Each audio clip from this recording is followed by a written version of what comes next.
Let me see here.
I think they will be playing today.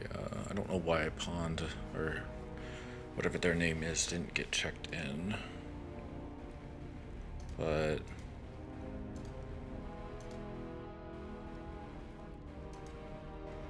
I think they.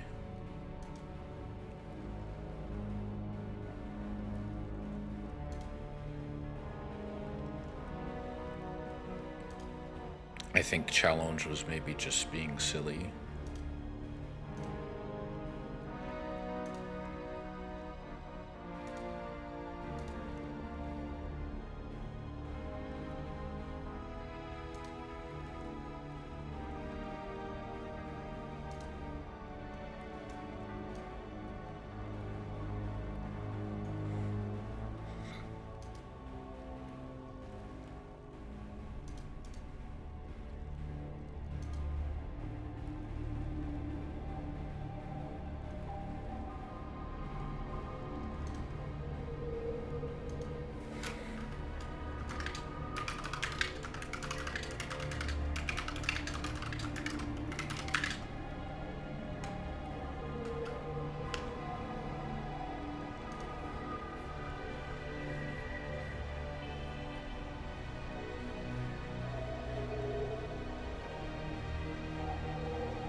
All right, brackets live. That's all good.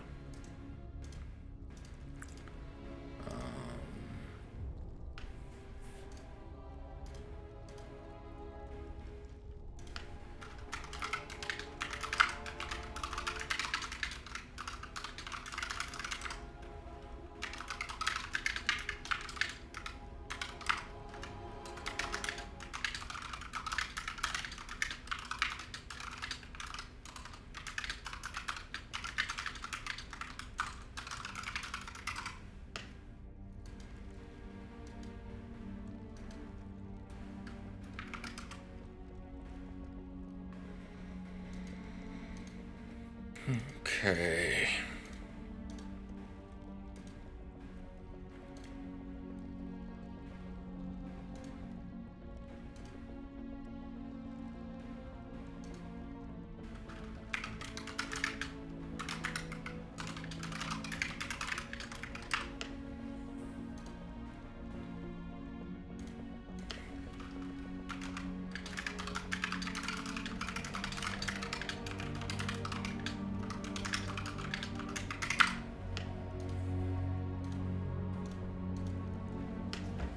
Alright, just waiting on somebody to let me know when they're ready to be casted.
Oh, hey, Thunderbird. How you doing, man? There's a bit of a delay, so, sorry about that.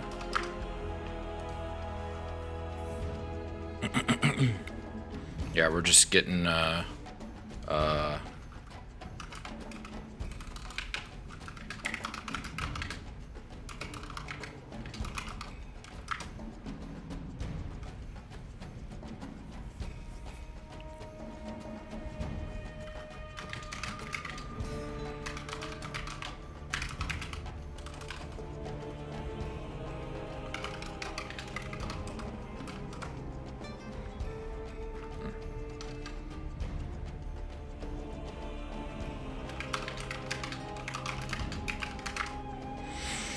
hope you've been good, man. I appreciate you stopping by.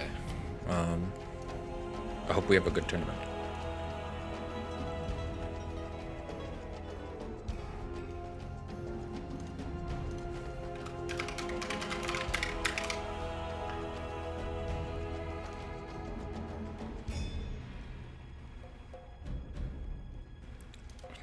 Why do my gifts not embed in Discord? Someone like didn't quite make it in time to sign up, and it's a little too late because I already finalized the bracket.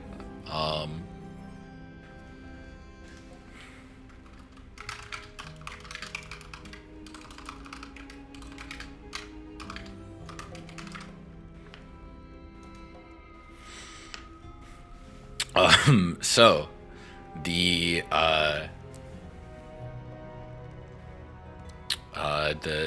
if anyone here has seen Iron Man 1, so in Iron Man 1, the character Rhodey walks by the Iron Man suit towards the third act of the movie, right? And he looks at it like he wants to put it on, and then he walks away, and he's like, "Next time, baby." And I love that scene, because the actor that played Rhodey in that movie did not play him in any subsequent film. I don't know if this is true. I've heard it was because of disputes over pay with Disney and Marvel, and he wasn't getting paid as much as he wants. So he's like, all right, fuck this, I'm out. And so they got Don Cheadle to play Rhodey instead.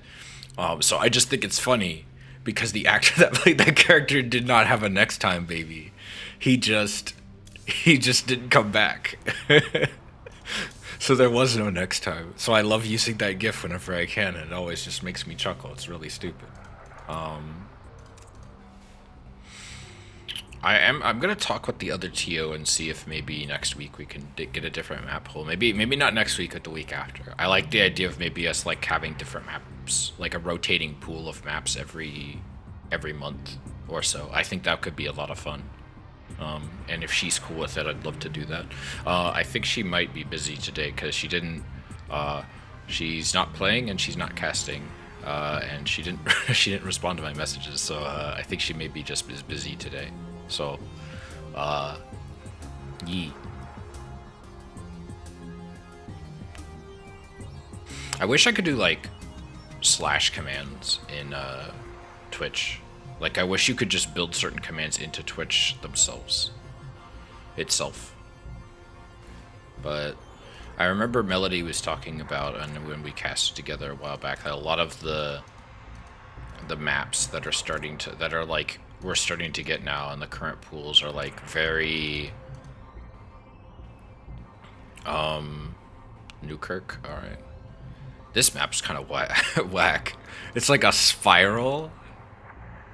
All these map descriptions are terrible. Why are some of these so bad? Like have terrible description. Okay, this one has a good description. The rush distance is very far. Yeah, why do some of these have like really short descriptions that like don't really tell you anything?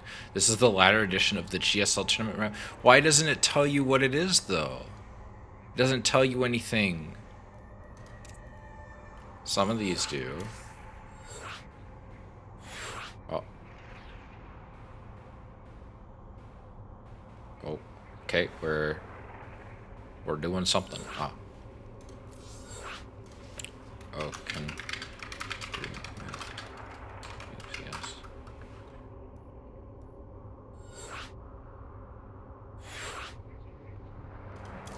Sorry. Oh, okay. It was Newkirk, right?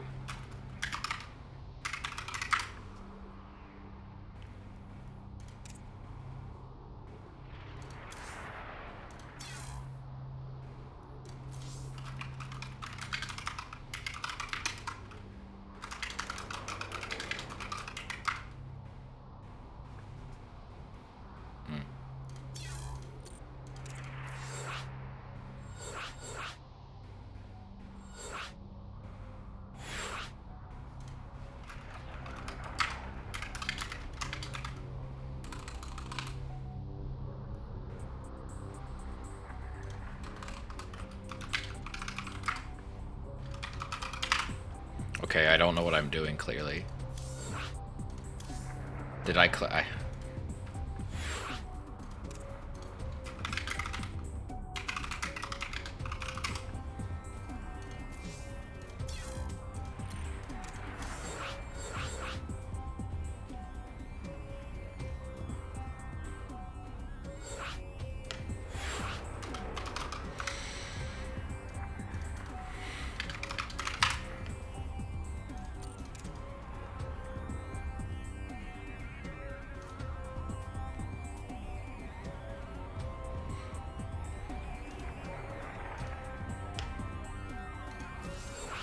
All right, game one.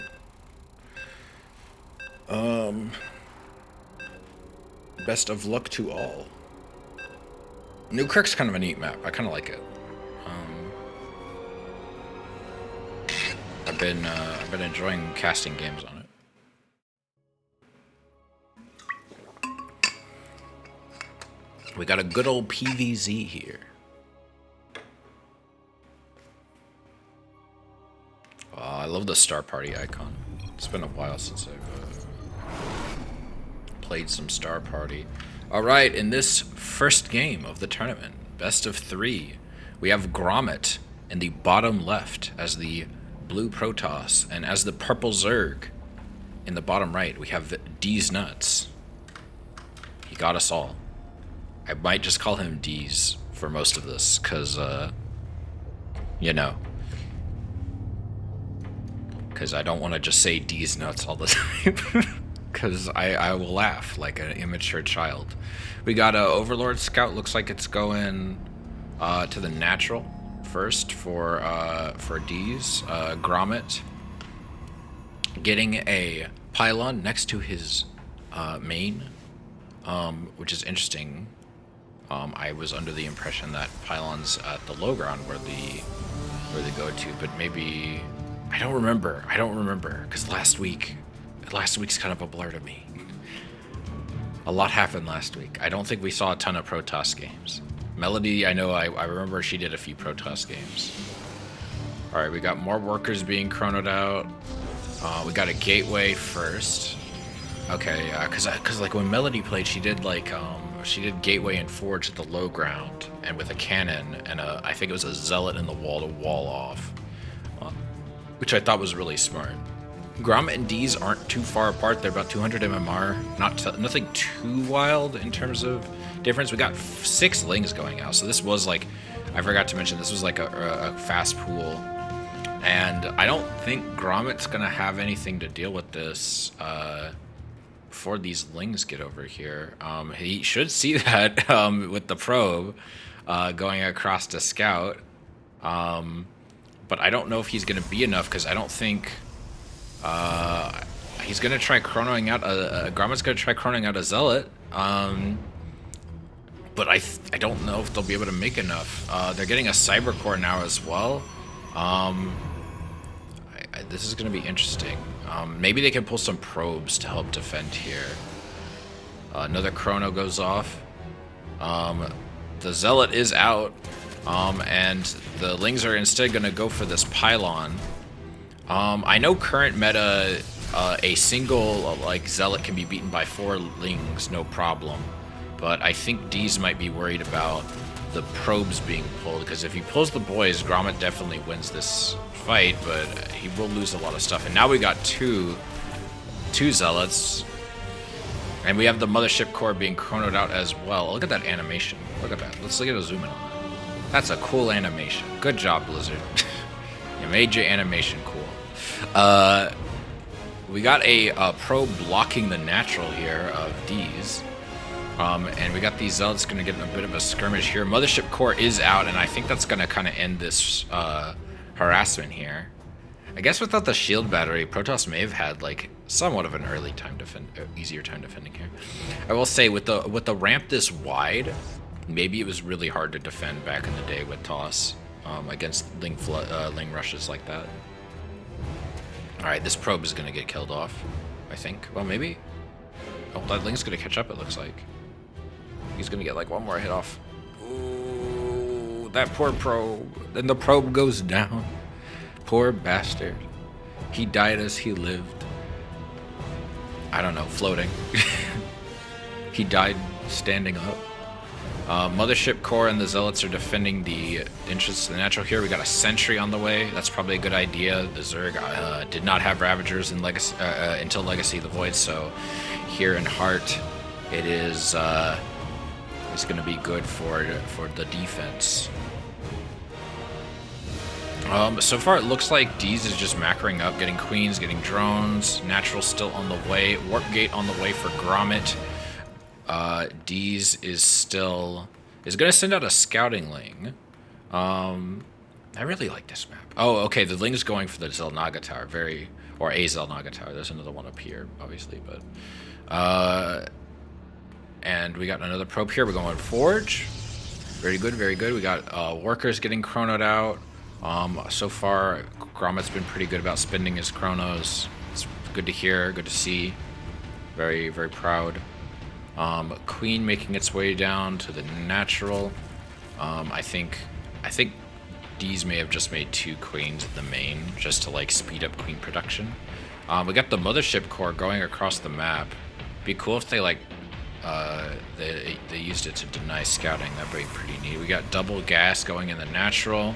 I think that's good. Warp Gate is about to wrap up. Why would training 2 sentries right as the Warp Gates cancels it? I think maybe they realized. I was gonna say don't train two units right as Warp Gate's about to finish. And now we get to see the manual transformation. That's one thing I'm glad, like, TOS don't have to do that anymore. I think it's silly. It's like, you're gonna want to go for Warp Gate immediately as soon as you research it. It looks like we might see some Mothership Core scouting harassment, question mark. Why is this Creep Tomb over here? I don't know why you put it in the corner. Whatever. Maybe that was normal back then. This is a very big main base, by the way. Like, this is huge, like, genuinely, because compared to today, the mains feel so tiny in comparison. I feel like you could fit so much in this just one area. I bet you there was a lot of proxies put in people's bases. That's so many sentries! Why does he have so many sentries? Oh my gosh. There's gonna be a lot of force shields, a lot of guardian shields here. Third base getting grabbed, this forward base. Third base is wrapped up here for D's. Deez is still sticking with Lings for the most part, not really making a ton of other stuff. It's going to be interesting how to see how Deez is able to deal with the sentries. And now we got 2 stalkers joining the little group here. We got a nice little arrangement with the photon cannon in between the 2 pylons. Redundant pylons, you might call them. One fails, the other will keep up the slack. That's so many Lings. I don't know how. I mean, Lings don't have a lot of health, so like maybe the sentries can just like attack them. Lings only have like 35 health, so Blink and +2 are on the way. There are no upgrades besides Ling speed for Deez. It's gonna be interesting to see how they engage. Oh, they might go for a great surround here. This could go really good. Ooh, this is really good. This is a great surround here. Oh, nice recall. Unfortunately, losing a couple units. Five sentries, a stalker, and a zealot go down, which is not great. But I don't know. I don't think it's over just yet. Maybe this third will take a bit of a walloping, but let's see how the main does. Oh, there's no turret in the main either. And without shield batteries, because those weren't a thing yet, they're just gonna have to wall off with pylons. More sentries on the way. More gateways on the way as well up here in the main. Using the force fields to the best of their ability, Grommadas, to keep their work units safe. I think the sentries are proving much more useful now that Grommet's got a lot more stalkers. The zealots I didn't think were very useful, and we've also got the overcharged Nexus doing what it could. Deez is forced to pull back. Deez is getting Lair Tech, which is interesting because they do have an Evo chamber, but they haven't gotten any upgrades for it, and I don't know what they're going for. Maybe they're going for Hydralisks. The overcharge on that Nexus is finished. Photon cannon going here. These poor probes, I think they got rallied outside and were trapped, but now they just stopped here. We got more stalkers warping in. Photon cannon gonna warp in the back here. I think that's in range of multiple pylons, but I can't tell. I wish I could like click on a pylon and see its range in observer mode, but oh well. More pylons warping in the back here. A decent-sized army of stalkers and sentries making their way across the map. They're going to kill this Ling scout. Lings are kind of getting spread a bit here, trying to anticipate how Grommet's going to approach. We do have a 4th base here as well for Deez. +1 is still on the way, but +3 is almost done here for Grommet. Though, oh my god. Okay, this is a pretty good surround, but it looks like Deez is going to go for stragglers. The force fields are still a lot to deal with. More Lings are on the way, and Infestation Pit is on the way as well. So we're not really seeing any like more advanced units. Still sticking with these really basic Ling units, which, to be fair, Gateway units aren't exactly the most sturdy. But at the same time, Deez doesn't really have anything that can really like attack past all of these force shields. Like Grommet is able to really safely make like this wall for themselves and allow them to freely attack the 4th, and it goes down. Another pylon gets warped in over here, probably for reinforcements. Robo facility is on the way. We have pathogen glands on the way, which is a infestor energy, so infestors will now spawn with more energy. And I'm guessing they're going to go for fungal. This does seem really risky though, because none of the there are not infestors on the way, and I don't think the units that are here now. Time warp is activated. I just don't think. Yeah, it's GG. Yeah, I don't think there's. I think all that better tech came a little too late. I feel like Deez kind of had a decent position there, forcing their opponent to stay contained and be on the back foot. But also props to Grommet for taking it like a champ.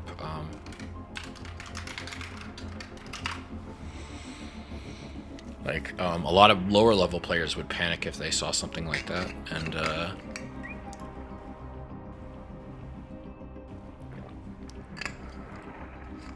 Frost. Okay. Oh my god.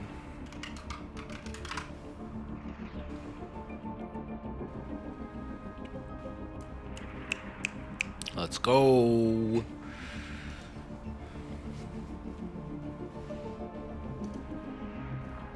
Maybe it just needs a minute to like pull everything down. Yeah, it's like starting to fill out.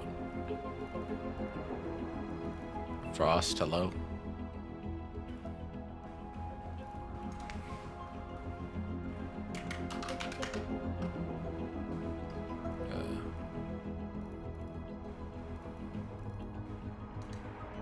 It's like they're different. No, yeah, it's just called Frost. I was about to say it's just called Frost, right? Oh gosh, I have ST2 replay stats still on. No, turn that off. Get rid of that.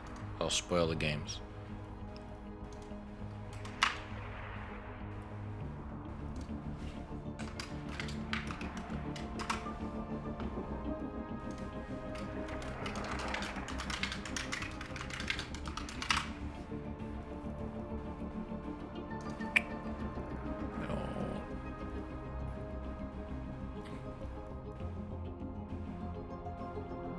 Where is it? Why isn't it popping up?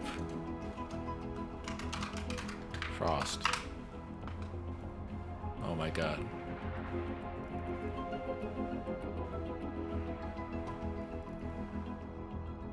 Why? Oh, and of course it doesn't search by... okay, it's going by relevancy, but like, why is it... Why is it not popping up?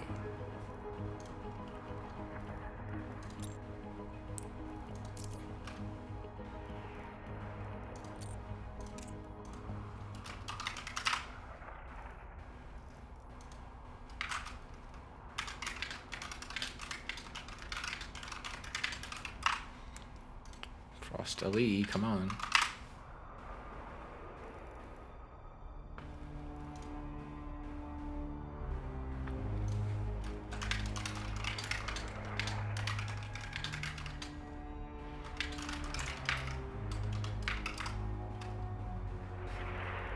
Okay.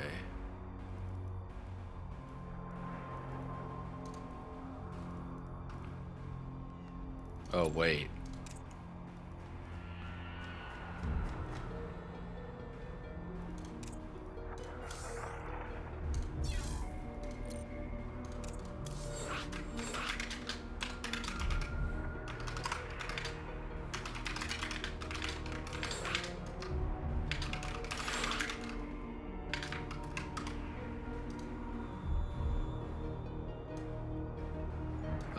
Wait, no. I'm a spectator. Wait.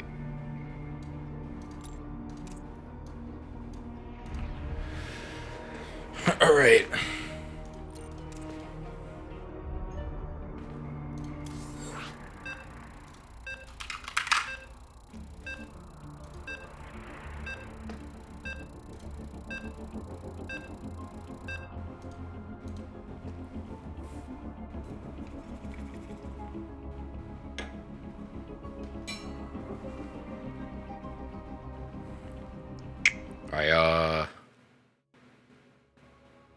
Oh yeah, I remember this map. Mel and Aelith played on this map.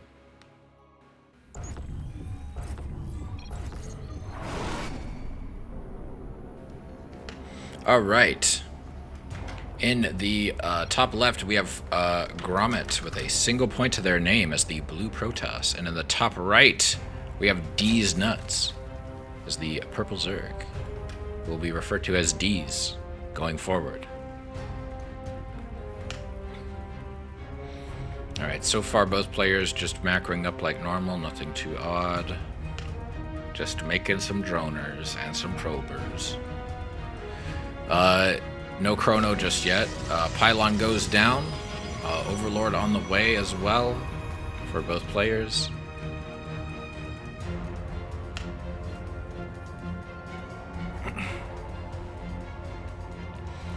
Pylon finishes warping in, and we will see what... Seems like Grommet is now starting their chrono and is going to continue worker production. Drone production is resuming for D's. Overlord is going across the map to find out where their opponent is located. Back then, in these 4-player maps, you didn't know where your opponent was spawning. You could spawn on opposite sides. You could spawn on the same side. You had no way of knowing, short of going and scouting and finding out.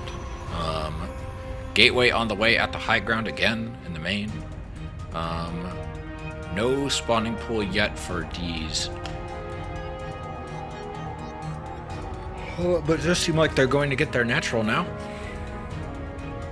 I feel like this is going to be a more economic build. We got an assimilator being warped in here as well. More workers being chronoed out. Pylon being warped in the back here. No Nexus yet for Grommet. Grommet seems to be focusing entirely on workers for now. D's is now getting their spawning pool before gas, which could be a sign of potential aggression, but it could just be that they prefer to go pool before gas. We also have a Cyber Core warping in over here, which will be good for Warp Gate and Stalkers.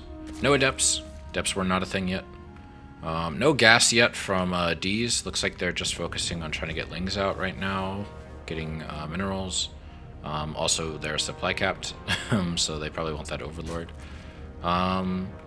More drones on the way. There's another drone that's just kind of sitting here. I'm kind of surprised that they don't just get some gas, because these drones are kind of just either have to long mine or they just sit here like this. But I guess we'll see. I know, like, a good Zerg strategy is to delay your gas for as long as possible, or for your races in general, but we'll see how this goes. Mothership core is finished. Just wandering around here, we've got a probe getting a pylon here for the wall to the natural. This is a pretty small choke. This is a lot more what I expect in terms of size. I say that. It's not that small. It's relatively small. Third base on the way from D's. Still mining. Still no gas. Grommet's probe getting some scouting information off. The Lings are out and are going to start attacking this probe. No Ling speed as a consequence of, you know, not quite being done with that. Second Queen on the way as well. More Lings. Stargate on the way, as well as a Zealot for Grommet. Those Lings get that probe. No, it doesn't look like it. Or maybe they did. I didn't notice. Did they? Yeah, they got the probe. Never mind. Running past the Xel'Naga Tower here at the north side. Mothership Core sees them and is going to start shooting its little laser beam just to scare off the Ling. Man, it doesn't really do a lot of damage, does it? Not a very... 14 Lings are on the way, as well as the... gosh, I don't even know how many that is. Just 28 Lings, soon to be 32, out on the map, and even more on the way. And this looks like it's going to be another Ling flood. Now, it'll be interesting. Grommet might actually be able to hold this just fine. Nexus Overcharge, I believe, is ready. And I believe this is in range, so they might hold this just fine. I'm not too worried about Grommet. See what Deez is able to do. The Zealot is certainly going to take a hit. The Pylon might go down. Looks like a probe is being pulled. Nexus Overcharge is going off, and that is going to take out quite a few of these. Some Pylons and a Gateway going down in order to slow the Zerg advance. And I think this might just be enough to kind of scare them off. A Sentry is being warped in. More Pylons. Jeez, Protoss had a really hard time defending in the early game. I mean, Ling Floods in general are already frustrating. I didn't even see the Oracle come in. The Oracle comes in, starts killing some Lings here, and this push is pretty much over. I don't really see how you can hold this, even now that even with the Overcharge wrapping up here. I feel like a Void Ray might have been a better choice. Oh, this actually might be bad. Let's see if we can get a Force Field off here. Oh, no, they're gonna get in. Oh, Force Field comes up. This Gateway is gonna go down, though. Was not able to transform that into a Warp Gate in time. Lings are in the natural, excuse me. Probes are doing their best to hold. This Oracle does not have enough energy to do anything. I will say Void Rays, I remember now, were more expensive and took longer to build back then. So the Mothership Core is doing what it can. The downside with the Oracle, unfortunately, is it as we all know, it requires energy. Another Nexus Overcharge, but I think the Lings are also going to mostly ignore it. It will probably kill any reinforcements that come through, or at least chase them off. Another Oracle. 13 probes have gone down. The Oracles, unfortunately, just don't have enough energy to kill all these Lings. It's probably why I really think Void Rays might be a better choice. I don't remember the exact stats of Void Rays at the time, but if they're anything like they are now, not having to rely on energy is pretty nice. Just Ling's completely ignoring the, well, they were ignoring the Zealot. 2 more Zealots getting warped in. We have a cannon that is going to be done now, and that is probably going to help a lot with these Lings if they don't just kill it right here. Probes coming in here as well. Next, Mothership Core still doesn't quite have enough for a Nexus overcharge. 2 more probes going down. The cannon does finish, and we get a GG from D's Nuts. Grommet is going to take the set, and we're going to move on to the semifinals. Not a very big tournament today, but that's okay. Can't have big tournaments. Well, I mean, it hasn't been super big, but you know, we got like 7 people the first 2 weeks, and that was more than we expected. Let's see who. Once they put their stuff in, it looks like Eon and Gusty are still going. So once they're done, we'll figure that out. In the meantime, I'm going to use the restroom. Be right back.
I am back.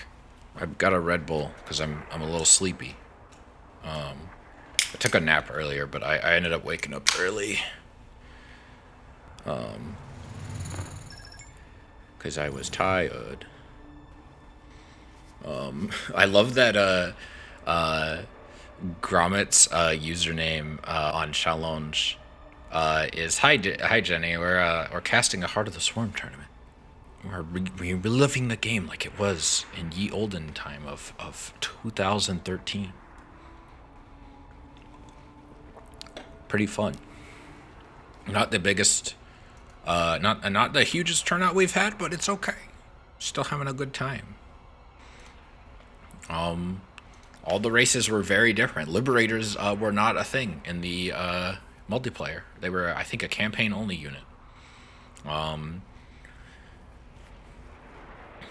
You didn't have Ravagers. You didn't have Lurkers. So it must be your favorite version of the game. No, I'm kidding. Unless, I don't know, maybe. I know ZVT was very different.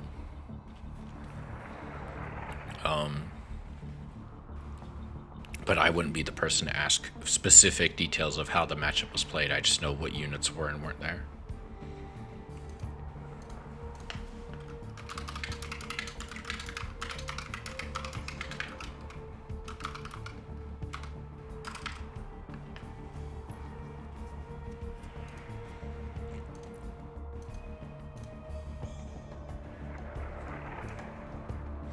But we might start doing these earlier in the week going forward. Oh yeah, Jenny, if you're interested. I think this Discord invite is still active. If not, let me know and I'll DM you one or some shit. But currently in La Bracket, if I can get that pulled up. Hots, yeah. Heart of the Swarm. I'm out. See you later. It's all Swarm host. It hasn't been though. We haven't had Swarm host spam so far.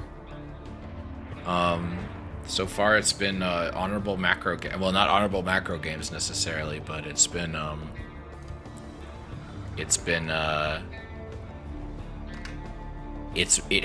we haven't had that yet. That has not occurred. Fake news. But all the players here so far are very, very good players. A lot of players near and around 5K. I played the game since Wings of Liberty. Well, I just mean currently, in the game's current state. I also didn't know you've been playing since Wings of Liberty. I'm surprised. I thought you were a newer player for some reason. Yeah, I mean, I see the competitive value. Like, I get why this appealed to people, you know what I mean? But I definitely think I prefer the game as it is now. My model is actually really small on this screen. I'm gonna make myself a little bit bigger. There we go. If only short people could do that in real life.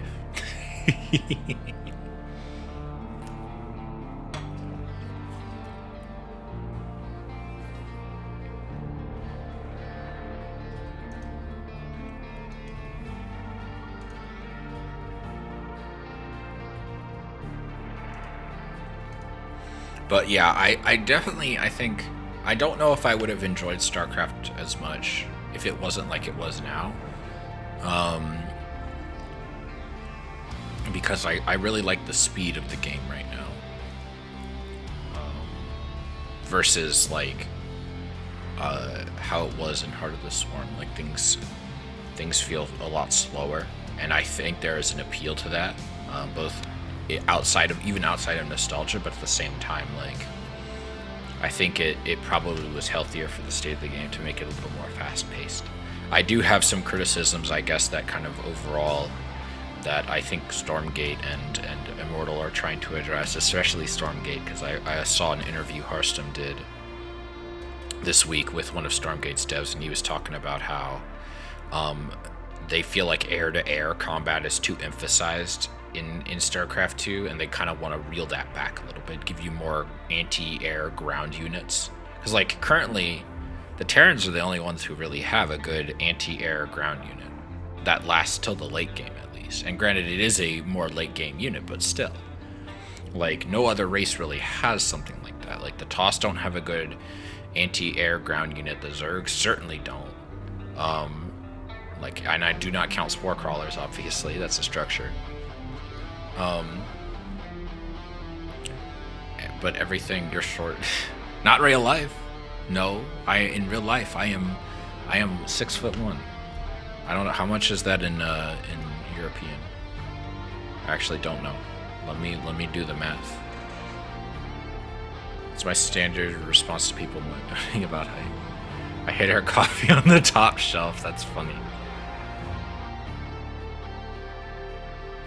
I'm glad that website doesn't autoplay video. I just pulled up my phone, and something bad would have played if it would have had autoplay. She got so mad. Oh, that sucks. Why would you deny your sister caffeine? That's so mean.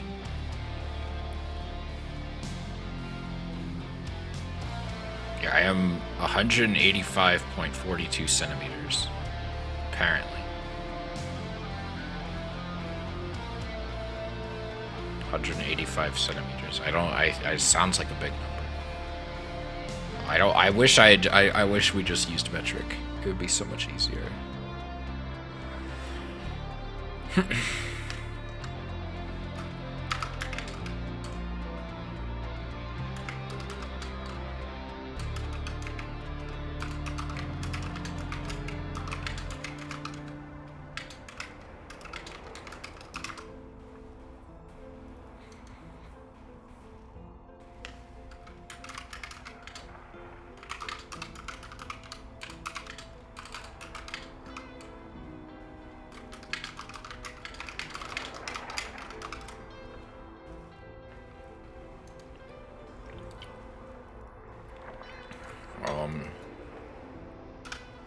don't know if Eon and Gutsy are still going.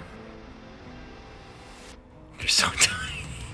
I have a friend who she's 6'4", so compared to her, I'm a little tiny. I'm 6. Oh, Jesus Christ. Okay, Hero and Gutsy are going. So let's.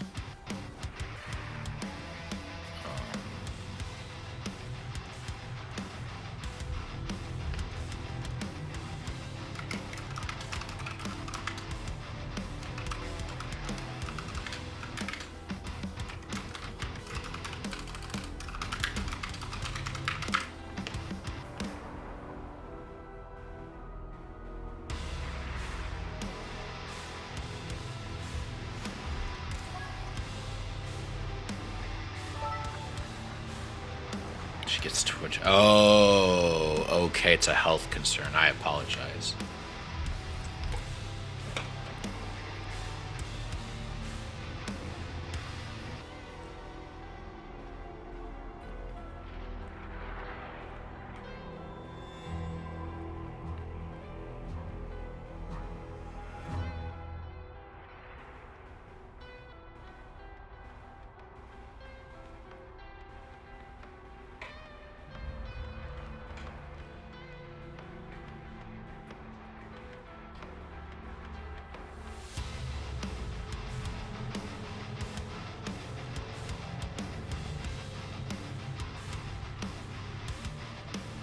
But that's understandable. Like, I know people who have like heart problems because of,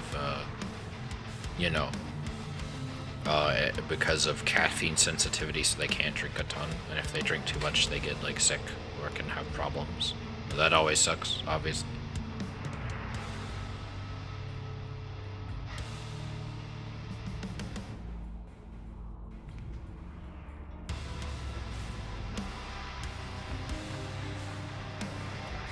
My pair of heels takes me up to 6'9.5". Jesus Christ.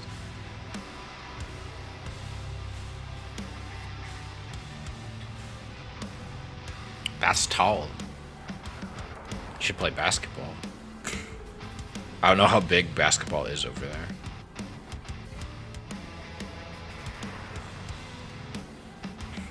Insert women want me, fish fear me. Yeah.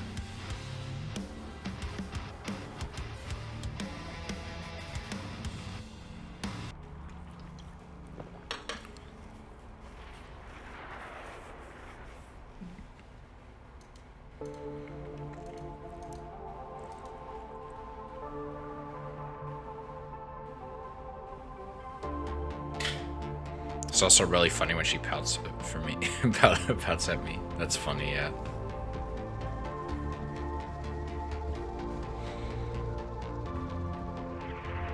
She's only 5'3". Genetics is wild, man. Me and my brother are almost the same height. He's like an inch shorter than me. It's wild to me that two people could like be direct full-blood siblings and have that much of a height difference. To be fair, though, my brother and I have a far more bizarre difference, which is I am pale as shit, and he's, like, on the darker side. Some people mistake him for being Latino, which is wild. And it's not because he's, like, tan or something. He's just naturally darker.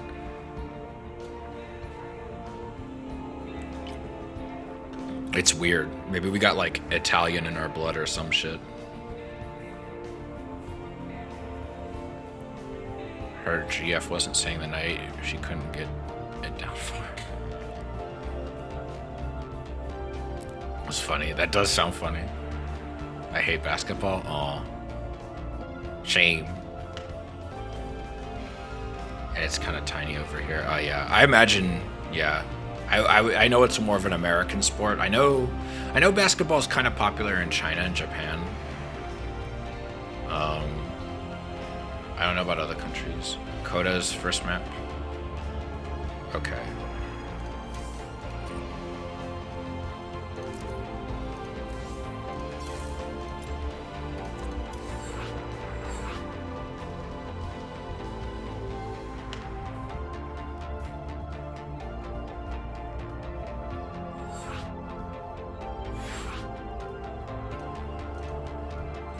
wait. Oh.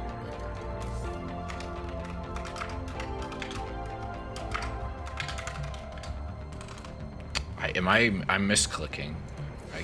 I swear I clicked Coda LE.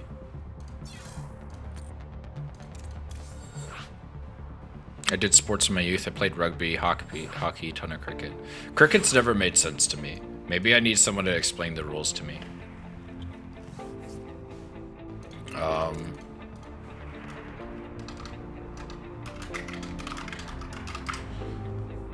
Oh, I need to switch scenes. Rugby seems cool. It seems kind of similar to American football. I'm sure there's some differences, though. Certainly seems like you're getting less brain damage with it. And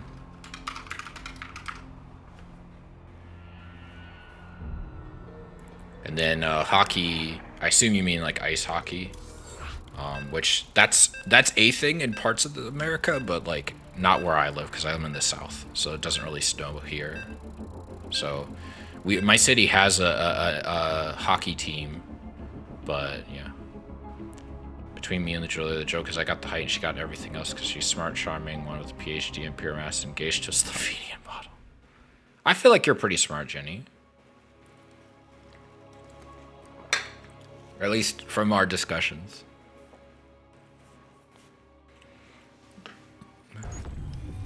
All right. In the bottom right, we have Beige L Feeling. Or I'll just say beige. What is this? Like a kid eating a bagel. Oh, bagel. That's the bagel. A bagel is their name. It's a bagel joke. Anyway. And then we've got Grommet as the red, or excuse me, at the teal Terran, and in the top left we got Grommet as the red Protoss. On the beautiful map of Coda LE, a favorite for this map pool that we've got for the tournament. I actually really like this map. Cricket doesn't make sense to anyone except people who are raised in the sport. Yeah, I know Indians like cricket a lot. I know it's big in India. All right, we got Pylon, Supply Depot, American Rugby. I don't know, a lot of those guys in American football have brain damage because of the pads. The pads mean that they just end up killing each other over the course of a decade. I'd say it's less a pussy sport and more of the idiot sport. Oh, field hockey. Okay. It was a figure skater, though. Yeah, with that height, I believe it. All right, got Gateway in the back here. We got a barracks on the way. Interesting positioning for the barracks. I guess there's no real worry about the toss sending something up ramp. Given that, I'm guessing it feels like almost like cheese is harder to do or takes longer to do in this version of the game because of how slow it takes to mine everything. But I'm guessing we're gonna see a Reaper first with this type of positioning. Yeah. GLHF. Bagel, Beige L. I just call him Bagel. So the 3000 IQ is that big brain Terran brain. All right, second gas is grabbed as well here. We got a cyber core on the way. I think the building placement is really interesting because modern day PvT, you usually see the buildings placed to either kind of wall off the side here to make it harder for the Tarian to try and get in. I hope they're being facetious. Trying to wall off here or here to prevent the Reaper from easily getting into the mineral line. Or I see it at the ramp, but I don't know what the plan is here for the heart of the swarmy days. A Reaper making its way across the map and it's gonna just leap up here into the main. Mothership core is almost done. How can you tell as Americans have brain damage? There's barely a difference. No, but seriously, CTE ain't really a joke. It's actually horrible. Horrible way to go. Yeah, okay, so this is why, probably. The Mothership core gave a lot of early range defense for the toss. Nexus is down, though, in the natural. Warp Gate on the way, Stalker on the way as well. Factory on the way for Terran, as well as a CC on the low ground, double Marine. We've got a reactor here as well for more Mariner production. That Reaper is going in again. It looks like he might actually get a probe this time. Oh, barely saves the probe. Oh no, he's gonna get it. That's big brain though, getting into the gas. Pulled a probe. Was there, rallied it back. Was able to get the Marine. One worker ain't that bad. Lag. That's true. It might be lag. Twilight Council is on the way. Robo Facility is on the way as well. Got Marines attacking the unbuildable plate bunker going down at the low ground. We've got a Widow Memer on the way. Orbital upgrade happened. Wait, oh no, it finished up. Orbital upgrade finished. We got more mules dropping in the main. We have a starport on the way as well. Cheese was different back then. It's wild. Yeah, I buy that. I could see that. What else do we got here? Gateway, Dark Shrine. Ooh, gotta get some DTs. That being said, we do have two orbitals, so scans are an option. No engineering base, so that means no turrets just yet. So we're not gonna see like a quick turret get thrown down. No scans from Bagel to see if there's anything. Oh, thank you for the follow, Farinir. Appreciate it. Fuck Anel, Mothership Core, yeah. Alright, we got the Warp Prism out. I think we're just gonna see a DT drop. Like, it's gonna either warp in DTs in the dark zone where the Terran can't see or, like, can't necessarily reach, or it's gonna be, and we got another Rex. Or it's gonna be, warp in here, pick up, and then drop into the main, which I think makes more sense. That way you can't deny it as easily. Yeah, here goes first DT, second DT, and they're gonna... Oh, no, it looks like they're just gonna go in. They're not gonna even drop into the main. There is enough energy for a scan on both of these CCs, so as long as there's not like an immediate... Oh, no, it looks like one of them was picked up. But there is a observer, and it looks like we're gonna see the Widowmine drop going to the main. Oh, no! This is gonna hurt. Oh, the DTs are doing damage, but 8 probes go down as well. The DTs are chasing away oh, but there's no scan. Okay, we're seeing a scan go off, and that is going to result in one DT going down. The other DT is roaming free in the main, though. Widow Mines are being slowly dispatched here. There is no armory to hide those. Fortunately for our dear friend Grommet here. Though that loss does... I say they lost a lot, but they didn't lose as much mining time. And... we do have the missile turrets now. Oh, that one's not going to finish in time. No! Jeez, an instant shot, too. Okay, the scan goes off. Just got enough energy. Barely saves that DT. That DT did not... I wish I could see its health in here, but... 2 more SCVs go down. Grommet with the 10 worker lead and denied a lot of mining time there. Huge oversaturation in the natural for Bagel, unfortunately. We do have a robotics facility crowded out. This might be... I wonder if this is going to be an upset. This could be interesting, because Bagel does have, I think, several hundred MMR above Grommet. Like, I think 200, 300 MMR, maybe more. Although that's what they said was on their main account. Looks like DT's coming in again. This time there is a missile turret, though, so... And they do get a scan off, so... Bagel did get Grommet. Enjoying that cream cheese on their Bagel down there in that picture. I wonder if that is Bagel in the picture. We got Stim and Combat Shield on the way. Robotics Bay just finishes up now for Grommet. Let's take a look at this upgrade. Still no real army and no all army upgrades yet. We do have extended thermal lance and armor on the way, as well as blink. A Colossus is on the way, and that's going to be good against this Bio Army. I don't think this Observer really saw much. A scan is going off here. Bagel knows that it is time to make a safe landing into the main. I'm not actually sure what Grommet is doing. It looks like Grommet's going to lose Blink here, unfortunately. We do see the Nexus overcharge, and that might actually be good for getting some of these Marines here. Guardian Shield gets popped, and... It, ooh, barely gets away. That's like 14 health on that Minovac. That was so close. That actually feels bad. Pulled the Marines. I wonder, or not the Marines, the probes, which kind of surprises me. I don't know if that was really necessary. I think they were just trying to snipe the tech there.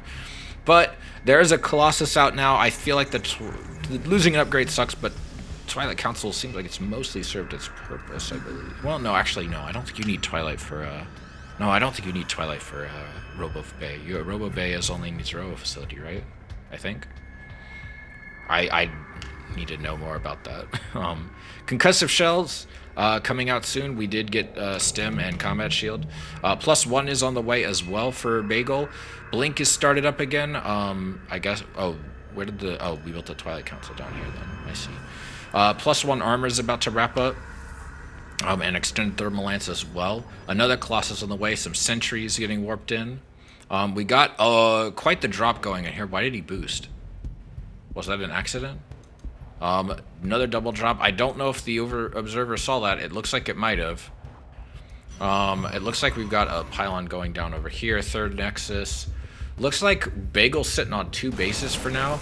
This unloading some units here to try and get this warp prism. And then picking up again, heading off. I actually like this pylon placement. It gives a lot of good vision and don't have to worry about it. I don't see a lot of low-level players do this, and I really think they should. Like, it does suck to lose just a random pylon out there, but it also prevents your opponent from just A-moving without you noticing.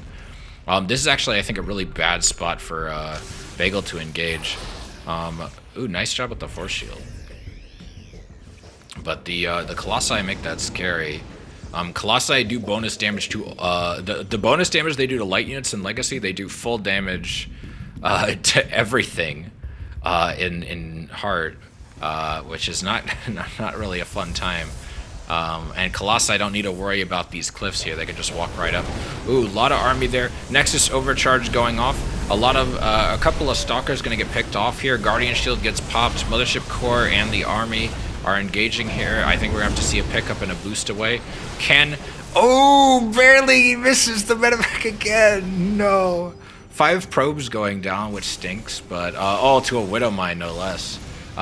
Gets singed to death with the Colossus though. I forgot that. I'm remembering now that observers didn't have their observation mode thing. Neither did overseers back in the day. That was added in Legacy as a quality of life feature for people so they don't like F2A move their stuff. DT's doing their thing again. Probably should have put this missile turret further back into the actual mineral line. 5 SCVs going down. Grommet has such a great worker lead here though. Like Bagel's got like a pretty decent army size, but Grommet's able to get these really high-tech units out and just is able to keep killing his stuff. He hasn't, Bagel hasn't really been able to stop Grommet from killing any of his workers. Warp Prism is looking pretty low here, and if Grommet is a babysitting, Bagel's gonna take that out. Oh, they're just out of range on that Marine shot. Grommet's already moving across the map. Unfortunately, fortunately for Bagel, Grommet's gonna see that. And then Bagel looks like they're kind of just deciding what they're gonna do. They're healing up a little bit here. Those medevacs have a lot of energy. This one's pretty low on health. Positioning the Widow Mines, I think spreading those out might actually be a better idea. Gets a pickup, gonna go into the main here, gets a scan off just to make sure the army's there. Might could get some tech, nope, pull back. Oh, well, they might get some stuff. This might, oh no, this I don't think is good. The Colossus, they might get a Colossus, might be okay. Actually getting a lot of stuff here. This isn't the worst. I don't think this is the worst trade. Getting some Vikings coming out here too to deal damage to the Colossi. The army does have to retreat. Let's see if the Overseer does see that those Widow Mines. Actually, I don't think those Widow Mines are even hidden. I don't even think that's a detection thing. I think that's I don't have an armory thing. Yeah, I don't see an armory, so those are fully visible Widow Mines.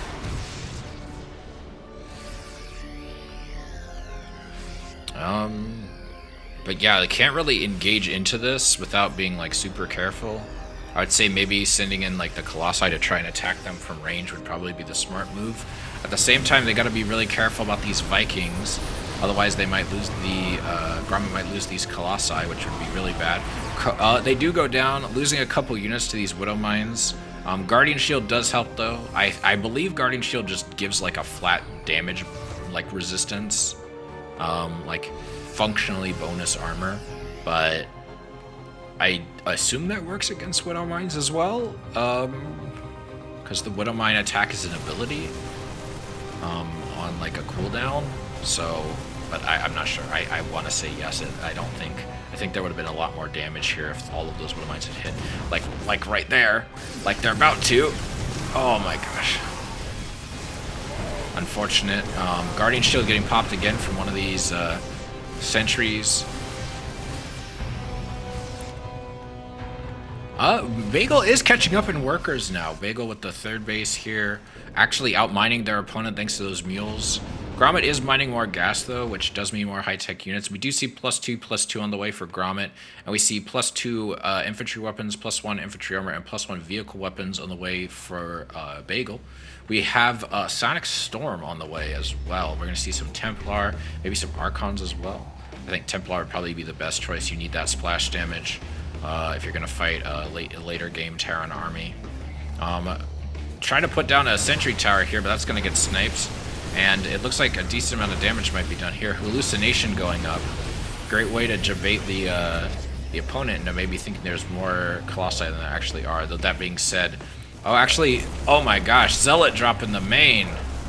Oh my god. I didn't even notice that. I didn't even see that go down. Did the War Prism die from that? Alright, looks like we're seeing the army go in again. He's got to be very careful, because if he gets caught in a bad position, or if he just mindlessly charges and he's in trouble, that's a lot of Zealots actually. This might be okay. A lot of workers going down. Oh my god, 40 workers. Even if the whole army goes down, this is going to be a really rough thing to recover from Bagel. Sonic Storm is wrapping up as well. Our infantry armor wrapping up as well. But yeah, that's a GG's. Bagel not able to hold, unfortunately. I feel like that's a bit of an upset. I think Bagel was like had a pretty decent MMR. Oh, that was 11 who added me. I thought it was somebody else. All right. I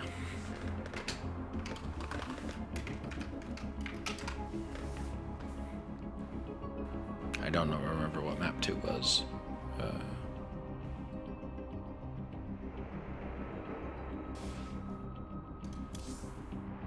What did they ban? Newkirk, Antigua, Akalon.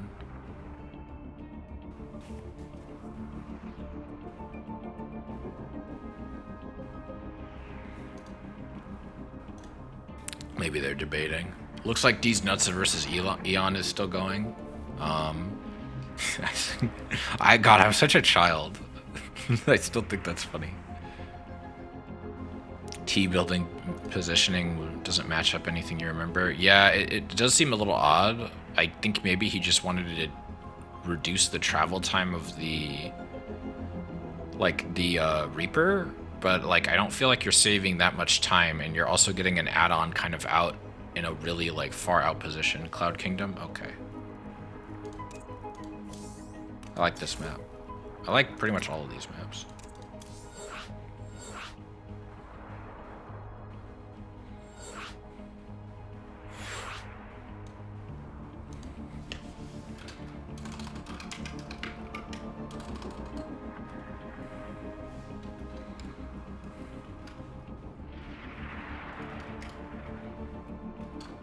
Okay, we are starting.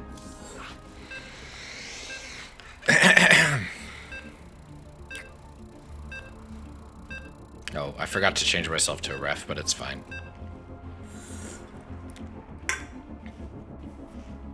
It's okay.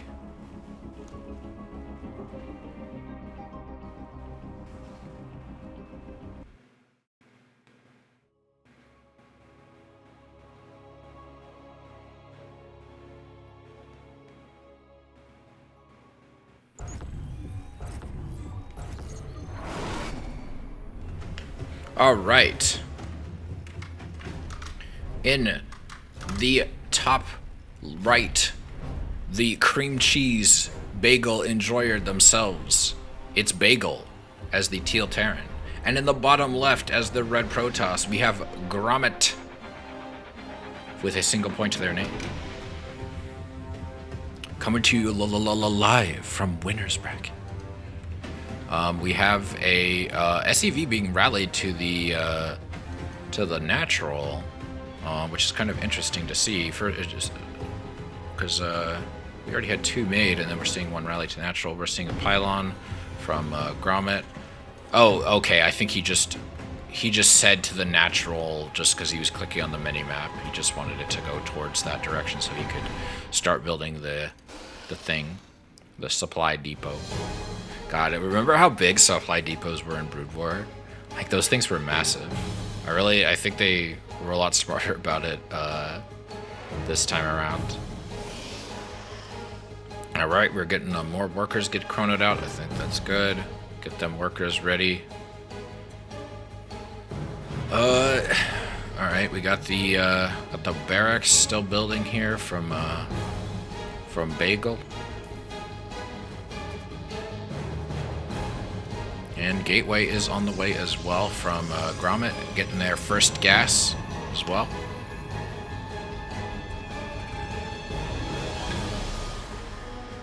Let's see here. More workers getting chronoed out. We got a pylon over here near the cliff. First refinery is saturated by Bagel. Barracks about to wrap up, and we're going to see if it's like maybe a Reaper first. Maybe we're going to see... Oh, God, no, we're going to see Marine first. I was about to say, I was like, we're going to see Marine or are we going to see Reaper first? CC getting upgraded to an orbital. Pretty standard on that end. Cybercore on the way as well from Grommet. Hey, if Grommet's so good, where's Wallace? Am I right, gamers? No, but we got a refinery on the way from Bagel. Got the Marine dutifully standing guard at the bottom of the ramp, headed to the mouth of the natural. And it looks like we're going to see a CC start building here soon, maybe? Or maybe we're going to see a bunker. Or maybe we're not. Oh, no, we're going to see another supply depot. I don't know if they forgot the supply depot or if that was deliberate. We're seeing a factory go down as well. Oh, I didn't even see that. We had an Engi Bay block. I'm so sorry, ladies and gentlemen. Mothership core on the way as well. I feel like Grommet should probably just take the L and just build a Nexus here, a Nexus here. I know that in current meta, that's generally what you want to do. But it's not a big deal. I don't think it's gonna... I don't know how much of a difference that's gonna make because this game's more slower paced. That SEV is going to get deleted by the Mothership Core. A truly shameful death for anyone to die to the Mothership Core. They say you just automatically go to hell if a Mothership Core kills you. Like, you're just like... They're like, nope, any goodwill you did, you donated to charity, you saved some kid because you, like, gave some kid with, like, you know, leukemia, your bone marrow or something. Gave some guy you never met your kidneys. But, like, you died to the Mothership Core, and that's just, that's not possible. We can't let you in heaven. Thankfully bullied the Eon guy out of the tournament. Oh, no. He even left the Discord channel. Oh, jeez. What happened? Alright, we got the robotics facility on the way. Warp gate being, upgraded here. Or warp gate being researched here.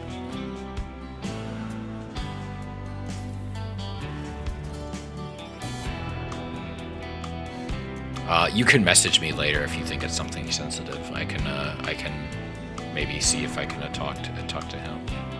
If it's like something serious, if it's just like you 12 pulled him or 6 pulled him or something and he lost and is mad about it, then I'm not gonna worry about it. He's probably just pissed off, and I can't blame him. That could be frustrating.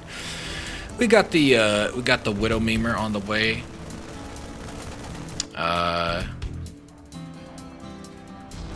But I can get losing. She's gonna be frustrated. We got an overseer or observer, excuse me. We have a we have +2 armor for Grommet on the way,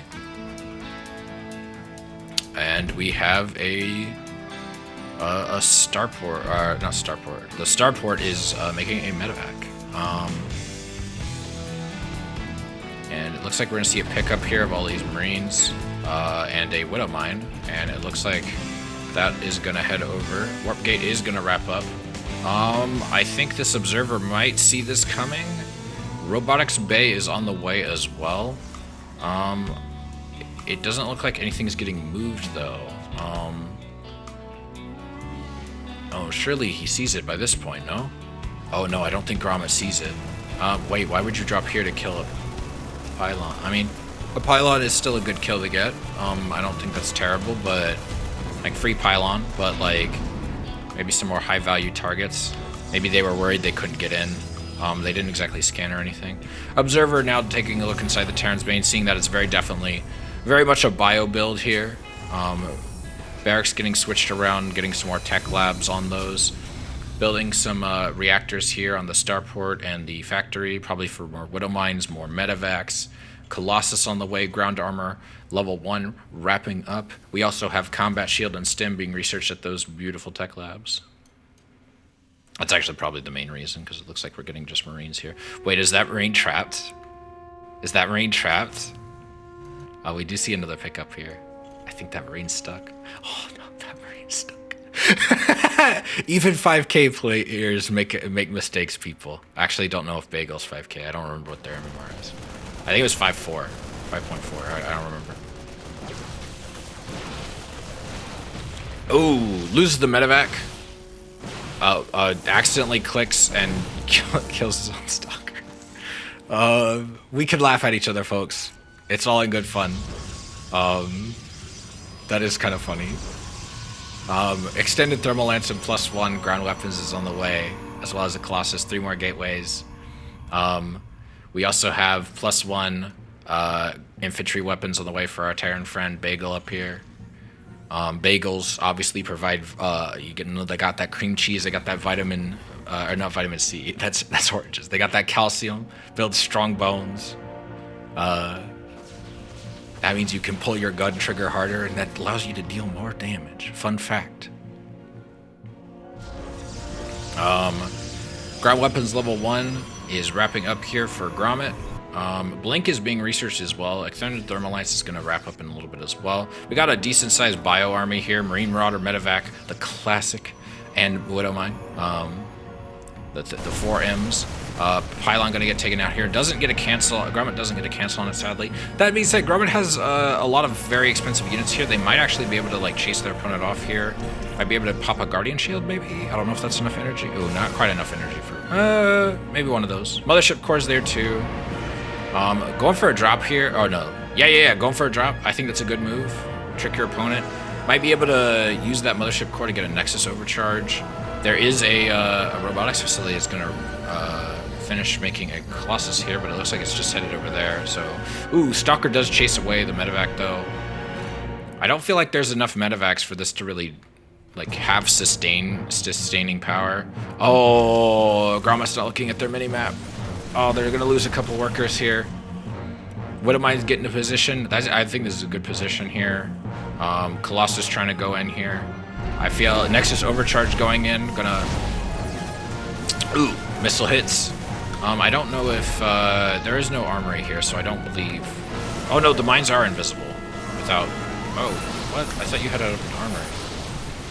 I guess maybe you didn't. Maybe the cloak in the last game was indeed helping them out. Like, maybe the Overseer is how they saw it. Yeah, because the Overseer, I think, can see it. But the other stuff can't.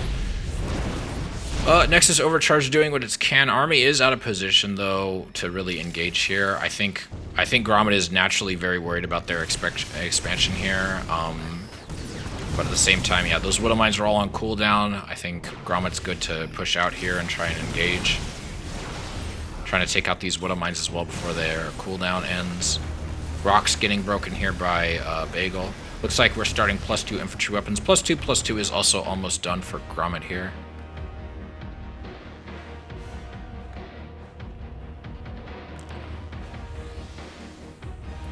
He couldn't be bothered and left. Oh. I mean, that's his right, I guess.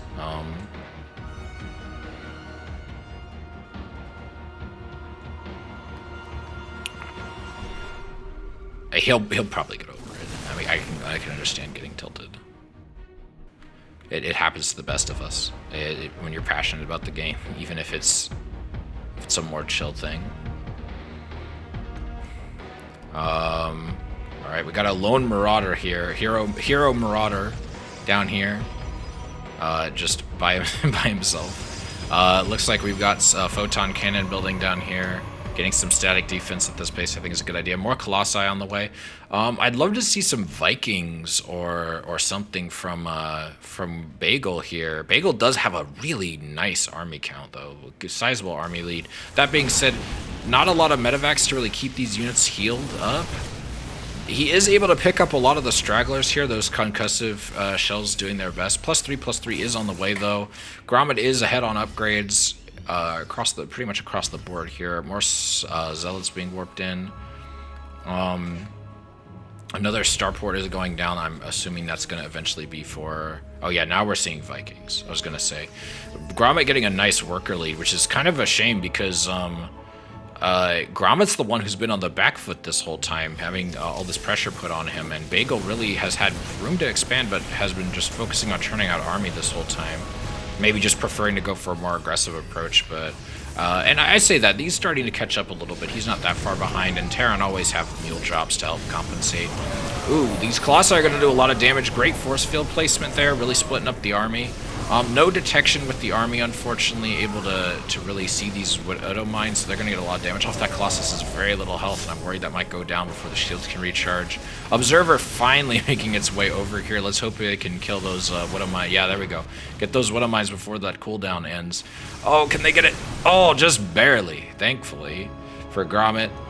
Terran, once again, Bagel making their way across the map with another wave of units, this time with accompanying Vikings to help deal with the Colossi. Obviously, for those who don't know, Colossi are tall units that can be hit by anti-air, even from other air units. Oh, can we get a cancel? Oh, Nexus, I don't think that was a cancel. I didn't see the mineral return that I normally do when I'm in observation mode.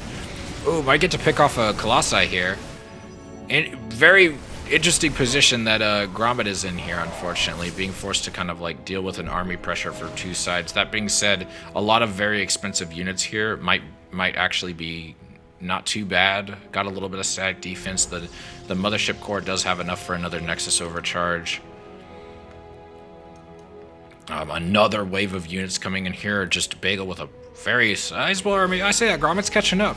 Templar Archive going down, probably want to get that splash damage. Bagel also starting to catch up a little bit in upgrades with +3 on the way for weapons, as well as +1 armor. I think Grommet's really just wanting to get a base. Cancels, wanting to get a base close to where they're not having to worry about this. They're relatively slow, expensive units. The Vikings doing what they can here. We have 6 more Stalkers warping in here. Stalkers are probably going to try to do their best to take out these Vikings. I think also getting those Templar out as soon as they can would be really good. Psionic Storm is on the way.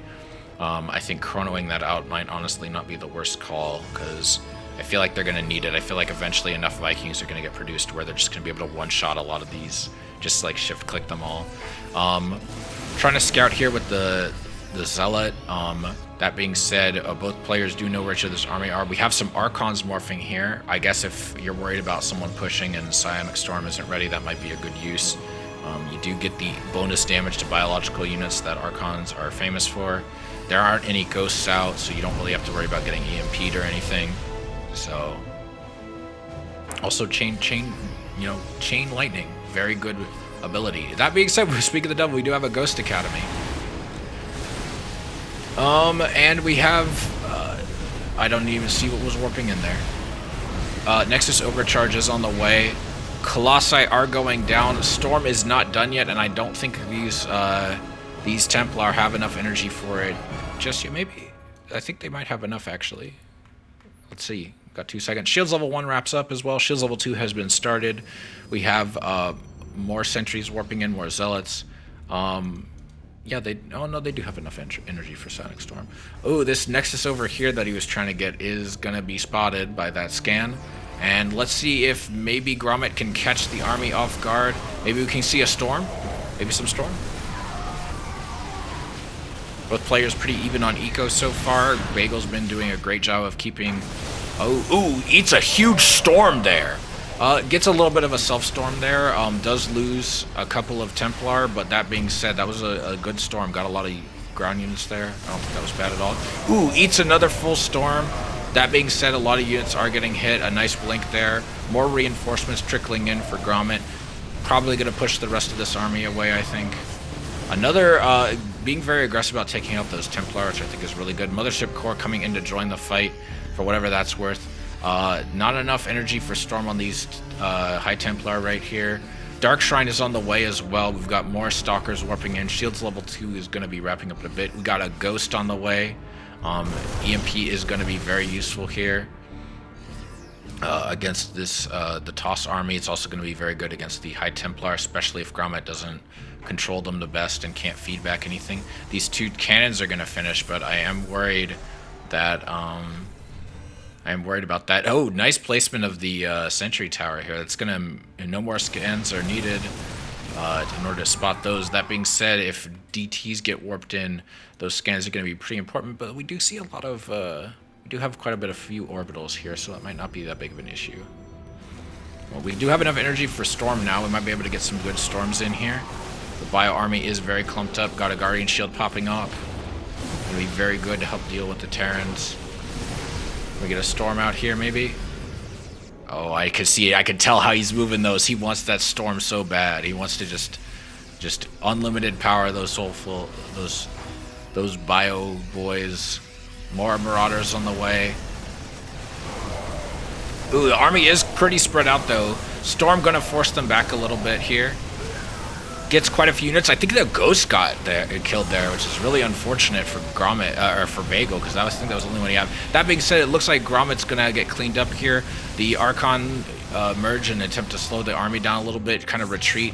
I think that's a good idea, trying to force your opponent to fight in your static defense. But that being said, there's so little army here, and Storm is here. I would like to see maybe a Nexus overcharge, maybe, perhaps. The Mothership Corps keeps pulling back. Trying to get a Storm off there, clearly, right as the Zealots are dying. Not really able to get as many units killed at this time. Merging the empty units here, getting more Storms off, merging the units as soon as Storm is experienced. I think that was an EMP just now. Nexus overcharge done, and then we got a Time Warp popping off.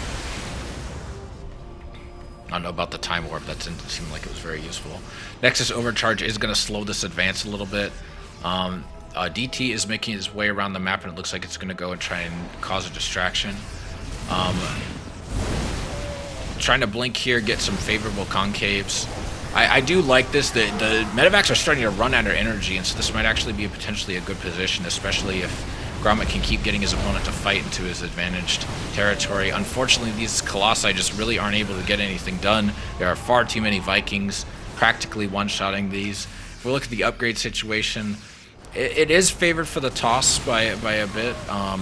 Oh, that DT is looking like it's starting to do some damage, and the army here is getting chased away. 5 workers going down to this DT, and it looks like it's going to get surrounded and beat up by the very SCVs it was killing. 7 SCVs down, which does stink, but Bagel does still have a slight worker lead. And, you know, I think Mule Drops will probably even that out a little bit. Bagel getting a base over here, which I think is very interesting. Kind of surprised he didn't go for one over here, but maybe it's easier for him to get over there. I'm not sure. Hopefully, for Grommet's sake, able to get a base here. I think Grommet should also try to go for this this sensor tower, try to kill that. I'm a bit concerned. Does get this Xel'Naga tower. I don't know. Can he see that? He sees it. He knows it's there. I mean, he could already see it on the map, but he extra knows it's there. I'm surprised he's just kind of leaving that there. I would hope he would try to kill it so that he can't see it, deny his opponent vision on the map. This DT, I hope sees that army there. Grommet now knows about this base for sure. There's no way he doesn't know. This DT going in, killing all killing some of the SCVs at this orbital. 6 SCVs going down, giving Grommet a slight worker lead. Scan goes off. Grommet's army is not in really a good position to take a fight here. Gets an EMP off, denying Storm, and a lot of these units are going to go down. Colossus goes down. 6 more Zealots getting warped in. Shields level 3 has been started, but this might be GG. Yep, there we go. It looks like we're going to get a full set here. Looking forward to seeing that. Very exciting game. Very tense. Wasn't really sure what to watch that whole game. There was a lot going on. I like these two.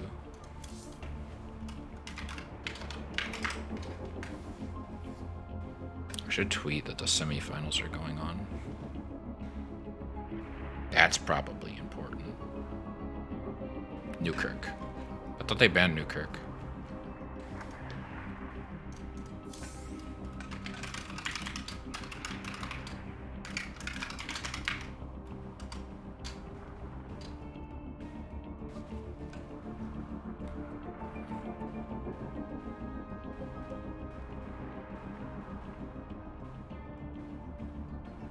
Daybreak.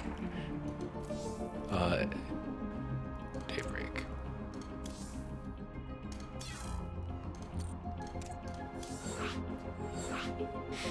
Next week, I'm going to see if we could maybe host the tournament a couple hours earlier for the European players, because I realize it's probably really late at night for y'all. And we do want to try to accommodate people. Probably should have done it the first time, because StarCraft does have a lot of European players, but we weren't really sure what turnout was going to be like. And we're kind of surprised it's been as good as it has.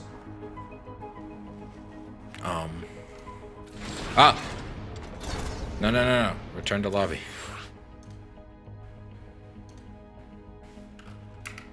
Okay, Bagel's ready.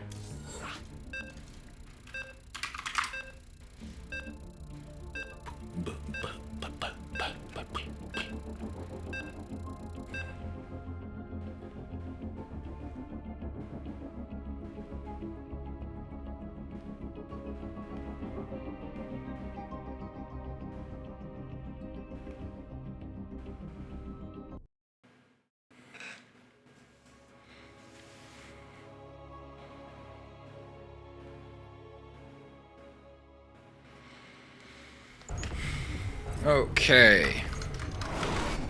In the bottom left is our gluten guardian here, Bagel.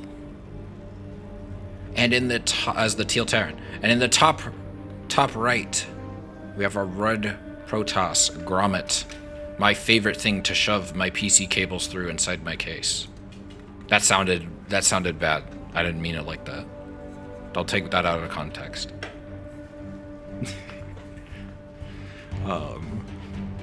Wait, no, glucose is sugar. Did I say glucose or gluten? I meant gluten. You knew what I meant. You knew what I meant, chat. We see the supply depot being built here for Mr. Bagal. And we see Grommet building their first pylon.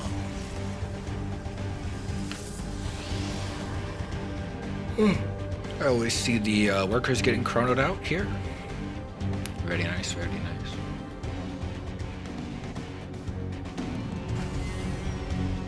And this SCV just waiting for enough money to build his barracks, and there we go. Gateway going down. This time in the more forward position.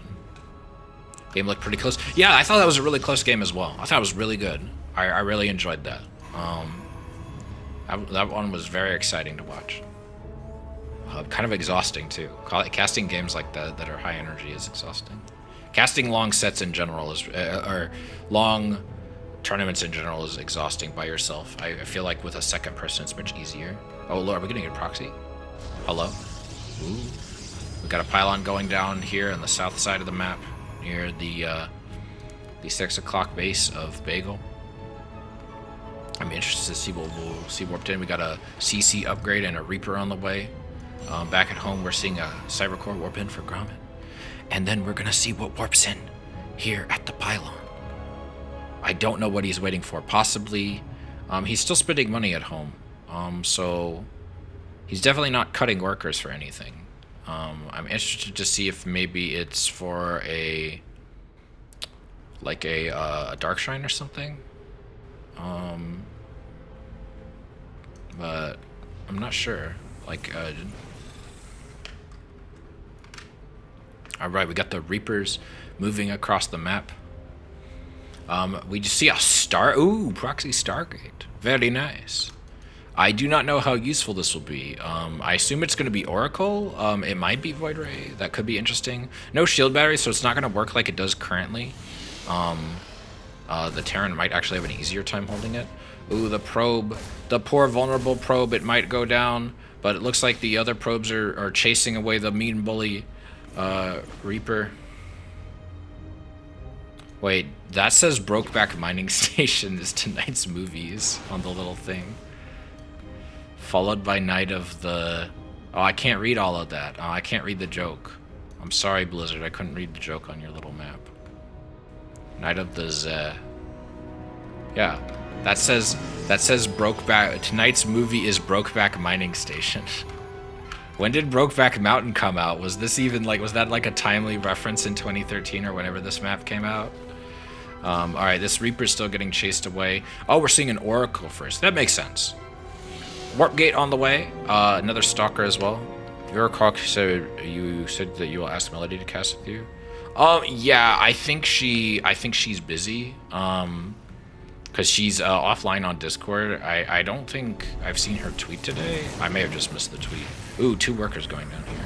But maybe, I don't know. I know Melody's sleep schedule sometimes is a little scuffed, so maybe she just overslept or something, but it's no big deal. It's fine. Next time. I DM'd her before the tournament started, and she didn't respond. Like, I hope this doesn't sound mean. I mean that in a nice way. I'm sure she's just busy. Something happened, I'm sure. I'm sure she has a very good reason.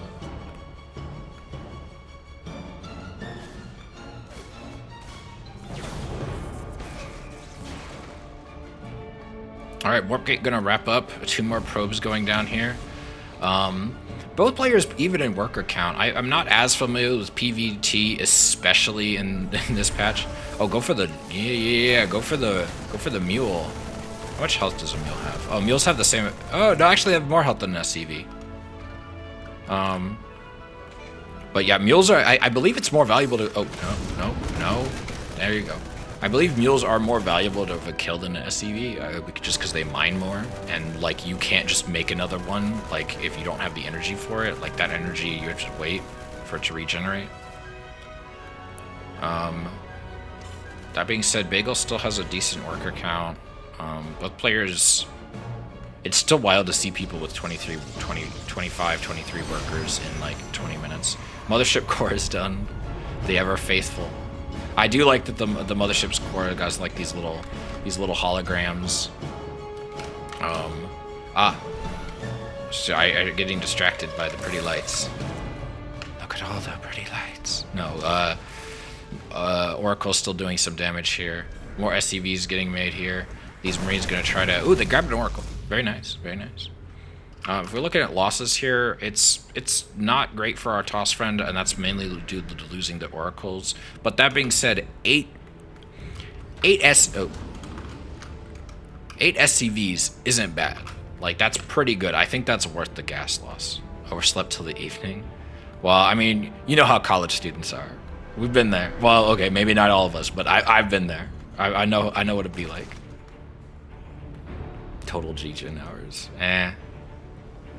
I don't want to make fun. I feel like she would probably say that about herself. Oh, that Widowmite got that fucking Oracle. Got a scan there. Sees the probably sees the Robo Bay. I hope he sees the Robo Bay. For his sake. Double gas getting grabbed in the natural. I hope she doesn't see this and think that I'm making fun of her. I mean it in a very caring way.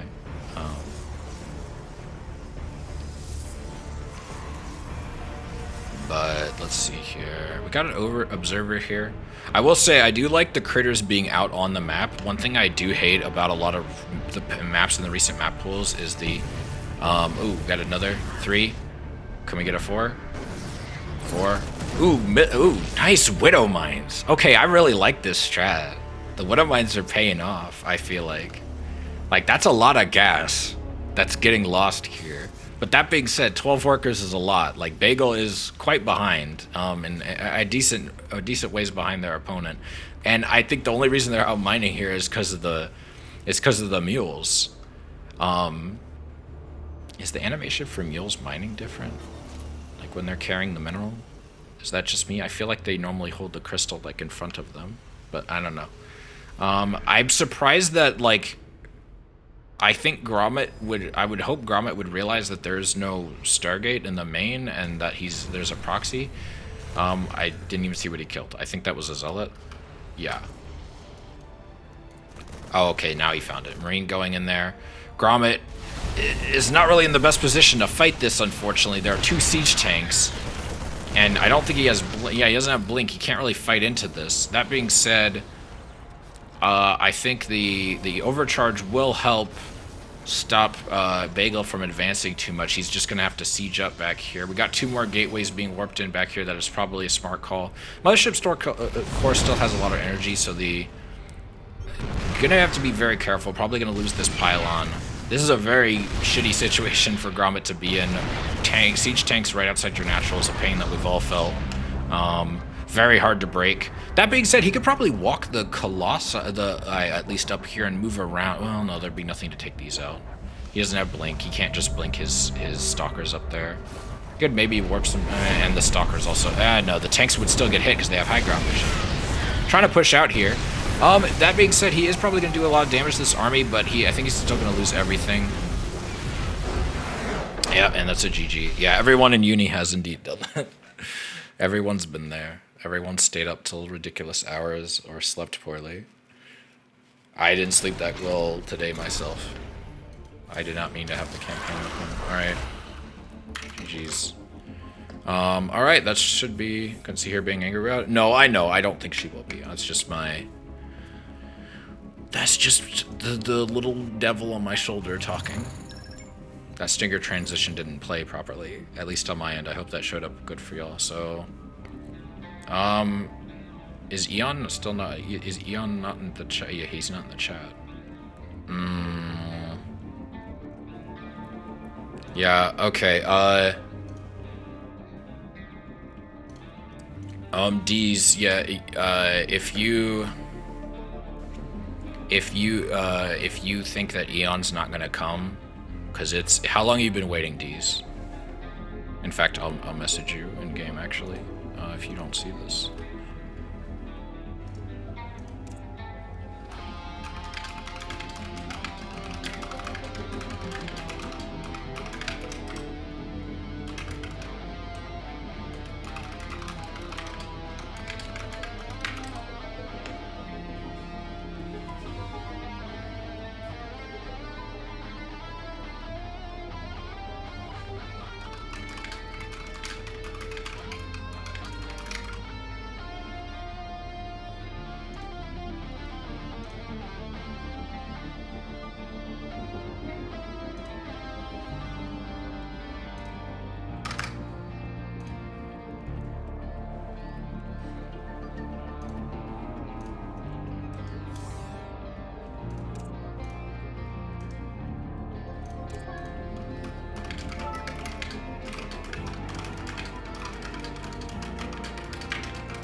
Alright, I'll be right back. I'm gonna use the restroom.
Cool, I screwed up which person should be in the party. I'm such a great TO.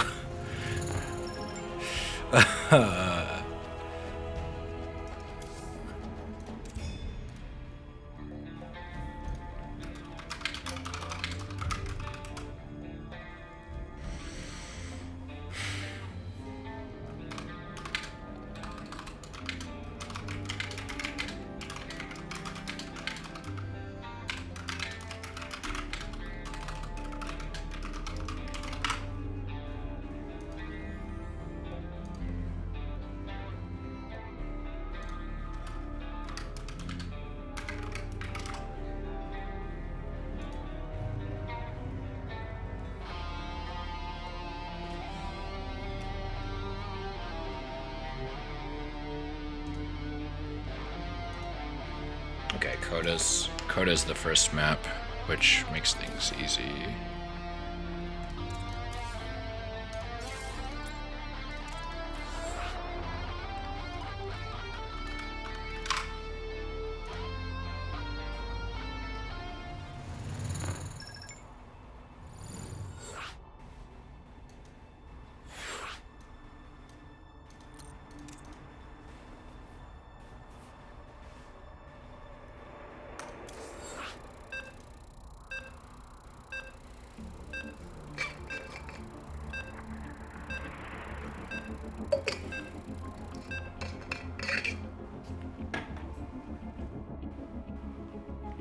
My fucking Apple Watch keeps telling me to stand. It's like I just went up to use the restroom and get water.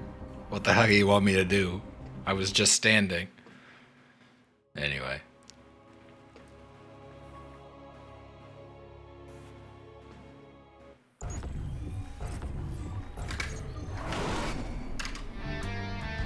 Alrighty. In the bottom right. Oh.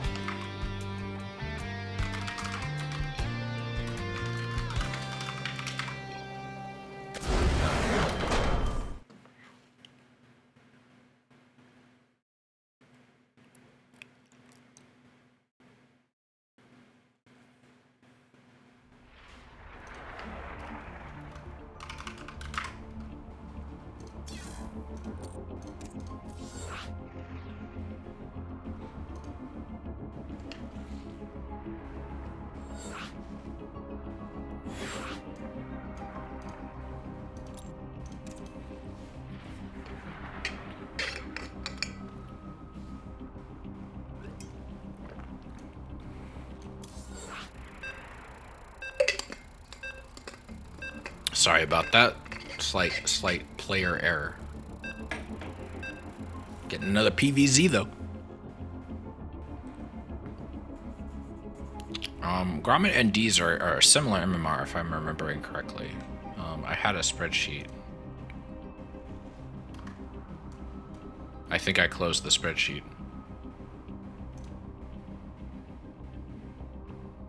Yeah. Yeah, 5 and 4.8. So, like, they're pretty close. That's why I seeded them together. Eon and Bagel were the ones with, like, pretty decently above everybody else. So, by, like, 400 MMR. So, I didn't want them to really... I figured I'd have them fight. I didn't realize that's somewhat unfair, but, like... We're trying to make even fights. We're not trying to, like, necessarily find out who's, like... We're not necessarily trying to be super competitive. Who knows, maybe we'll change it later, but...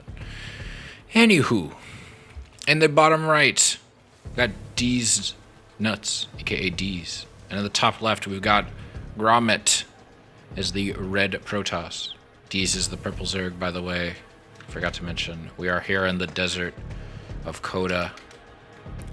With the burning fan in the middle and the green ooze from Teenage Mutant Ninja Turtles. I don't know. Overlord making its way across the map. Is D's gonna go for a cheese like he did in the last 2 games? Or not? I'm not sure.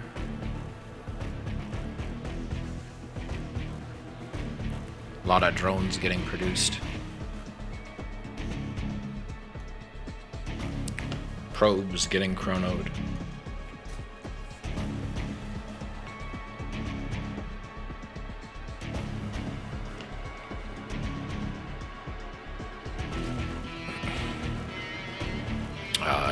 Alright, spawning pool going down. Gateway going down as well for Grommet. So far both players seem to be really focusing on macroing. Nothing too weird, too cheesy just yet.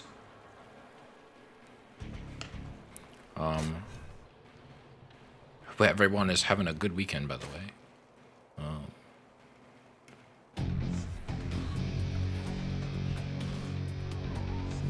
Alright, we got the... Oh, no. Oh, yep, able to get the natural. That's good. Probe was not able to block it. I don't even know if probe blocking was, like, super common back in the day because you didn't have a depths. So, don't know how much of that was a thing.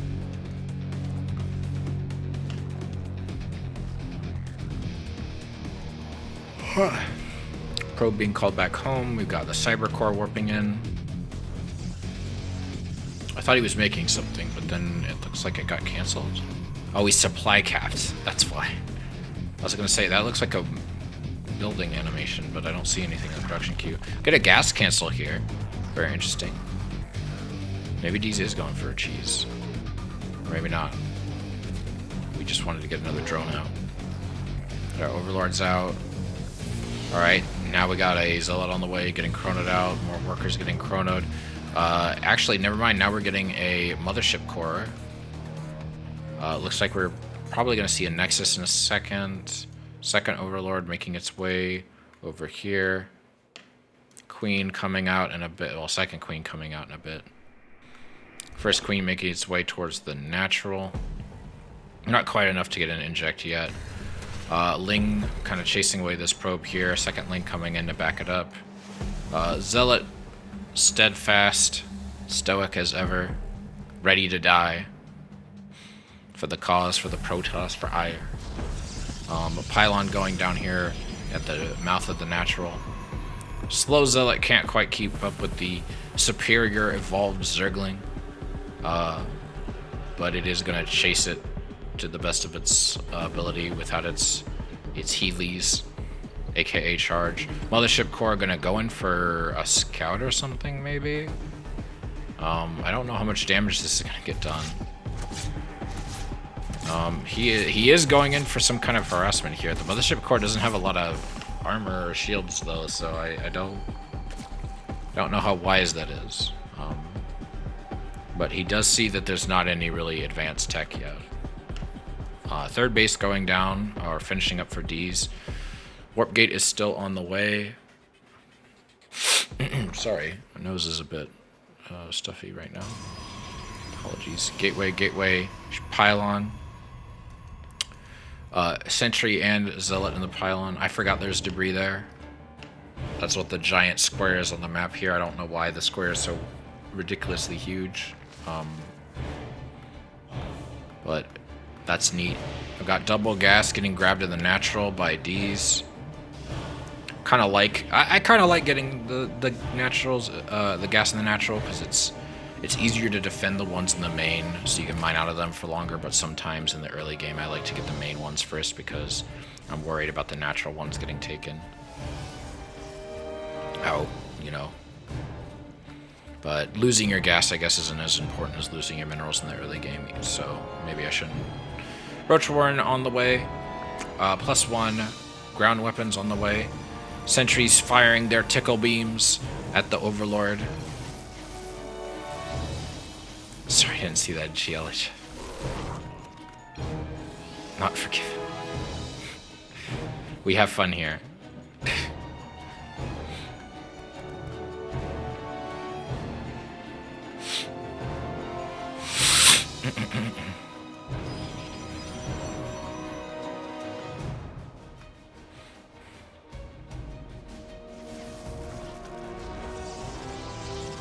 Alright, third Nexus being warped in.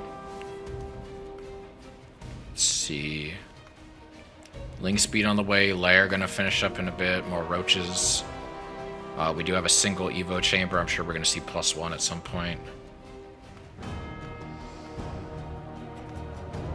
We see quite a bit of sentries on the way. The roaches might be do okay because I think the roaches can shoot past the shields, but it is going to prevent them from getting a really great concave. There just aren't really a ton of units that do a ton of damage here for our friend Grommet, and the roaches are kind of scary.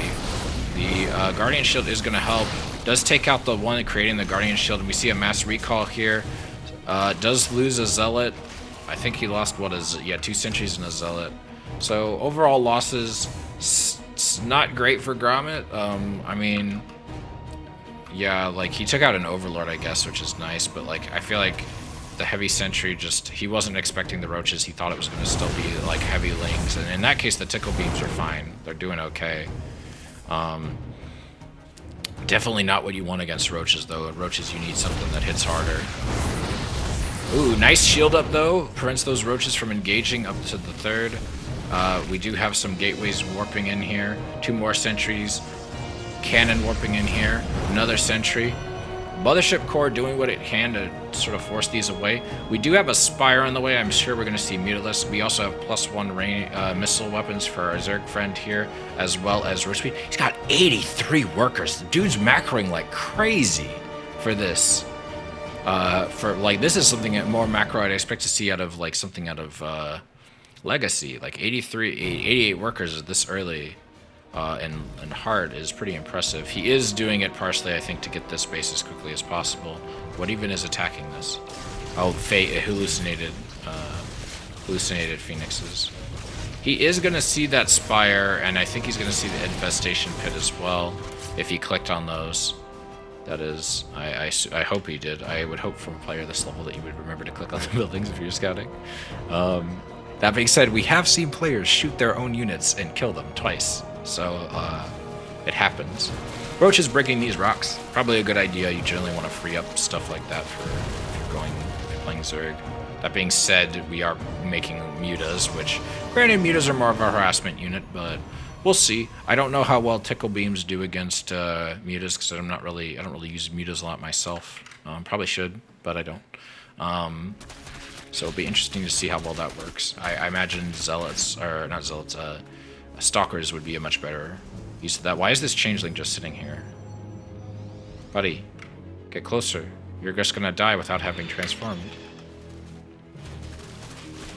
More mutas out.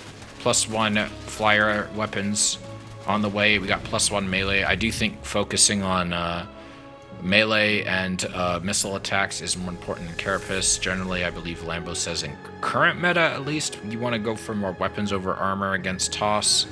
Not sure about Heart, but I imagine it kind of tracks. Like, the unit comp hasn't changed that much. Muta's doing a lot of damage here. There are quite a bit of Phoenixes out, and I am worried about the Mutas in that case.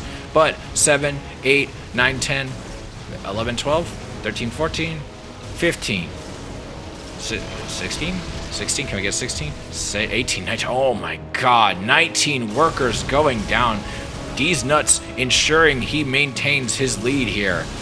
God damn, like a 33 worker lead is so brutal. 19 workers. Tickle Beam's doing what the Tickle Beam's doing okay, actually. They're not that bad. They're okay. Not as good as the Stalkers or the Phoenixes, obviously, but they're okay. Not bad. A lot of Lings, a lot of Roaches. They might could get some damage done here. There's not a ton of static defense. There's certainly not enough Phoenixes to pick up all of the more expensive units here. This is kind of a shitty spot to fight into without target firing, so it looks like he's just going for the Nexus, which I think is absolutely the right call. We got a recall over here, which I think was a smart move, but there's just so much. Like, this is just a really rough fight to take. Like, making this many Phoenixes, I think was maybe...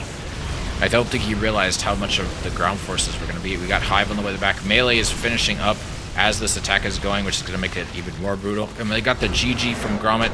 That was very good play by D's Nuts.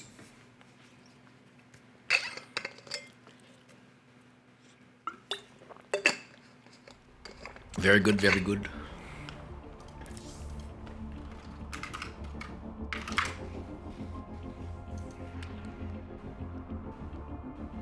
Frost.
Ah.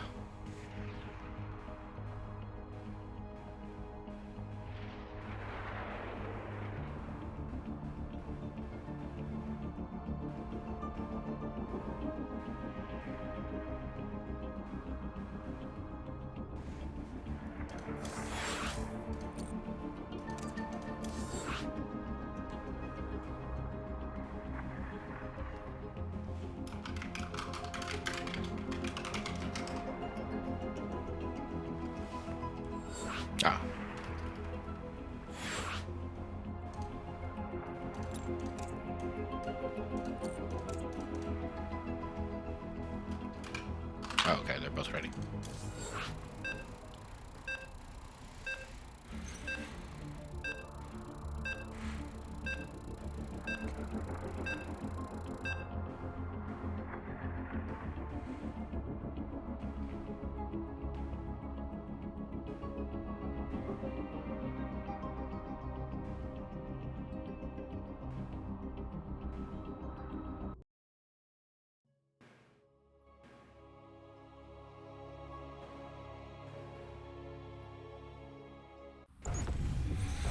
Alrighty. In the bottom right, we have these nuts. It's the purple Zerg. And in the top left, we have Grommet. It's the teal Protoss. Spawning on opposite sides of Frost LE. Which I believe, if I remember Melody saying correctly when we commentated this map, is this mainly benefits Zerg when you have a cross spawn like this on such a large map. Gives the Zerg a lot of room to expand. But we'll see. We'll see if that carries through. Deez does already have a single point here. Grommet is close to being knocked out of the tournament. Will Deez get to reclaim his victory and fight off against Bagel, or will Grommet be forced to fight against the Gluten Guardian, the enemy of all those with celiac disease, Bagel? More probes getting crowded out. We got a gas first, which is an interesting decision. I'm interested to see how that's going to go. Gateway is getting warped in as well from Grommet. I'm interested to see what Extractor first is going to lead into. We're going to see Pool maybe? Yeah, Pool. I'm guessing he's trying to get fast Ling speed. Grommet has kind of struggled with this early Ling aggression. It's really allowed Deez to macro up in that last game like crazy. I really wasn't expecting 83 workers by 10 minutes. Like, normally in current meta, where things take way longer, you get that many workers by 8 minutes. Seeing it by 10 minutes where the game takes longer to mine out is impressive. And you also start with like half the amount of workers, so it takes a lot longer to build up to that. Alright, spawning pool is about to wrap up. Cybercore is also on the way for Grommet. Another Overlord finishes for Deez. Queen and 4 Lings on the way. Ling speed starting immediately. Pulls the drones off of gas back into the mineral line. 6th pair of Lings on the way. I think the probe scout's going to see this, know something's up, notice the lack of a natural. That being said, I don't think Deez realizes... Deez doesn't realize where his opponent is just yet. I think he knows he's not in the bottom left, and now he just needs to see if he's in the top right. This actually might be to the advantage of Grommet. He might have time to react now that he knows what's happening. Mothership Core is on the way as well. And you got Pylon here. Yeah, that's the downside with big maps, is that cheesing becomes a bit more difficult, but at the same time, Deez had no way to know where his opponent was spawning, but now he does know. These 6 Lings are making their way across the map. The Mothership Core is here. We're seeing 2 more gateways warp in. Zealot is going to stand in the wall. And then cancels. What? That wasn't on purpose, was it? And then he puts it down again. What? Why would you cancel and then put it down again? Maybe he didn't mean to cancel both of them. Chroning out another Zealot. Nexus Overcharge. Not enough energy for Nexus Overcharge just yet. Pulling the boys. Warp Gate is on the way. Zealot almost done coming out here. Zealot doing what it can here to try and hold off these Lings. Probes being pulled as well to try and get that. I think another probe went down. I think we've seen 3 probes go down already, jeez. More Lings on the way, and Ling speed is going to mean they're going to have a very quick time clearing that. Warp Gate still isn't done. Sentry on the way, that is going to help shield here. Put some force fields down, protect things. Mothership Core does now have enough energy for Nexus Overcharge, so they might have an easier time defending. Probe coming down here to try and grab a Nexus. I think he's just trying to figure out if he can expand here. Meanwhile, the natural has been grabbed from Dietz, so production is just going to improve over time. Mothership Core doing what little damage it can. Probe keeps having to get pulled back. Another Zealot is here. The Probe is so desperate to try and get that Nexus down. He's so desperate. Yep, Nexus is down, as well as a Pylon. Cancels. And are we going to see another cancel? Yeah, we see another cancel. Yeah, that's rough. We now see a Oracle being chronoed out, as well as Warp Gate. Warp Gate good. Oracle, I'm still not sure how I feel about that. I realize he probably doesn't have the money to really make a Void Ray, but I would say a Void Ray seems like it would be a better call against this. Maybe just how Void Rays were hurt in the Swarm, maybe the Oracle makes more sense, but... And I think Oracles did get nerfed, maybe they did more damage at the time. But now there is actually a decent amount of Zealots out. It is a bit concerning. Does get a good surround, does get the Sentry. Oracle making its way across the map. There aren't a ton of Queens, so the Oracle might actually get a lot of damage done. Maybe force a panic situation here. Another probe going down, which kind of stinks. Deez has a credible macro behind this. 40 drones. Now let's see how long those drones live with that Oracle coming in to cause problems on purpose. Roach Warren being thrown down. Grommet is going to see that. Oracle doing what it can to try and take out these workers. 5 drones going down. 6 drones. 7 drones. 8 drones. 9 drones. Barely gets out of there with only 16 health on that Oracle. Very good, very good, very good. Doesn't really eliminate the lead, but it does tamper it a little bit. 38 workers is still quite a nice lead here. And it looks like Grommet is just, Dietz is just going to keep droning behind that, getting some spores. He's got a 3rd on the way. Spores at every base, I think, is absolutely the right call. Probably should have started building those the second he saw the Oracle leave, but maybe he wasn't really paying too much attention to his Lings there. A lot of Zealots on the way across the map, but and I don't see any Roaches or Lings on the way out. Okay, no, we got some Lings now, but there's not a ton, and this actually might be really bad for Dietz, because there is quite a sizable ground army making its way to his base. He kind of spent a lot of his larva. There are some Roaches about to pop, but let's see how much damage these Zealots and Sentries can get done.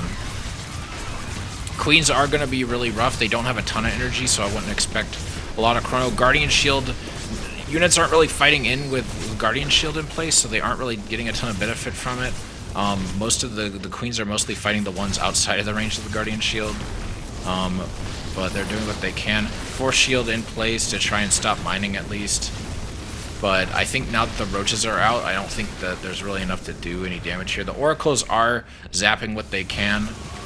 Does get the Queens, which I do think is a nice win this early in the game. Queens, they're not super expensive, obviously. They're only 150 minerals, but money is money. And it is going to slow down the injects, which is going to hurt his production. Meanwhile, back home, we've got more gateways that have warped in. We've got a nice wall here at the low ground. We have a meddling little overlord here, needing to be shot away by these stalkers. +1 is on the way. We're seeing another Sentry warp in, as well as another stalker.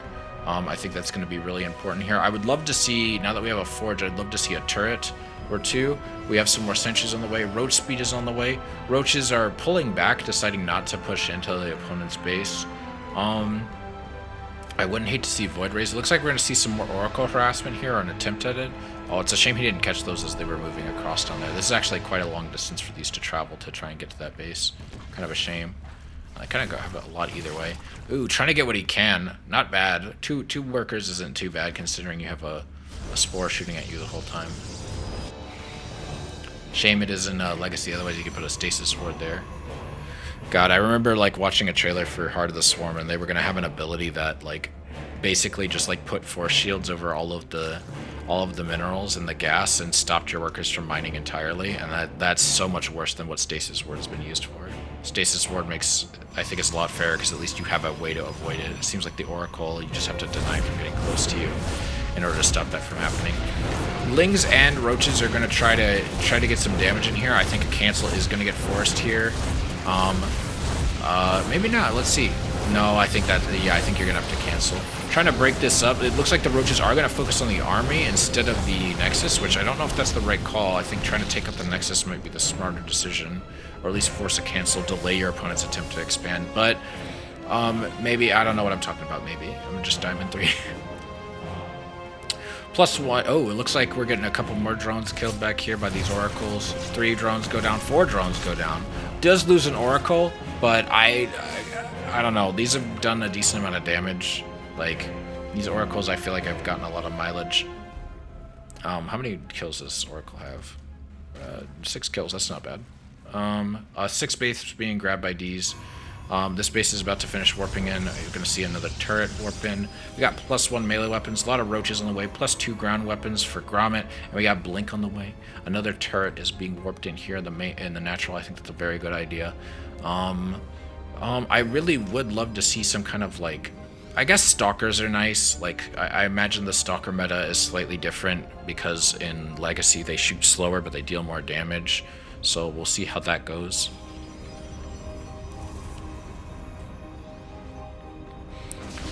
Oh, got the Guardian Shield popping.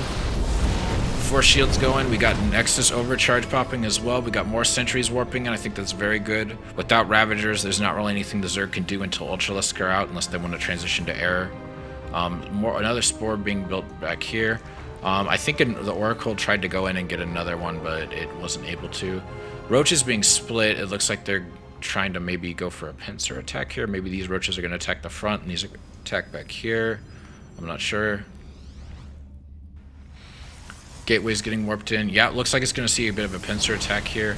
Nice attempt to get a good concave here, but at the same time, there's still so many shields, and now he's having to fight into the Nexus Overcharge. Guardian Shield is going to make this a lot harder. That being said, these sentries are still going to go down. It looks like the roaches are actually doing really good. I don't know what I'm talking about, I guess. More stalkers being warped in. All of these probes are dead. I feel like very few are going to escape this unscathed. He blinks up to the high ground, which I think was a smart decision. Slowly single file shuffling in behind these defenses here, trying to get his opponent to fight the stack defense. 8 probes dead. All these roaches just pushing through so aggressively. The upgrades for the Stalkers doing what they can, but I'm afraid it's just not enough. There's just too many roaches here. Another Nexus Overcharge would be great, but there's not enough energy here. Attempt to warp in some more pylons to act as a barrier. Mineral mine walking through. More Lings on the way. Nexus looks like it's also going to go down. The natural being lost here would be really unfortunate. Does still have quite a few... He is forcing him to pull back, which is pretty good. Pathogen Glands looks like it finished up there. +2 is on the way, and it looks like we have 7 Infestors on the way. I'm interested to see if that's just for fungal or if it's going to be for other things as well. These Stalkers going out here I think was a little bit ambitious. Shield all the way, very timely. Going to force those roaches into a single file, but at the same time the Stalkers are kind of preoccupied with the Lings doing their best to blink back. Very solid micro control from Grommet. I do not want to discount his play, but I just don't think it's enough. He's playing as well as he can, but he just can't hold it. Unfortunate. Good job. Fantastic work. I think that's going to move us on to the finals in a bit here. Let me see here. Did I get deemed by somebody? I did, but... Or, well, no, I didn't. I got added by just a general role add. Okay.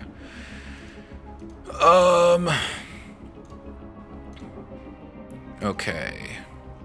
We have, alright,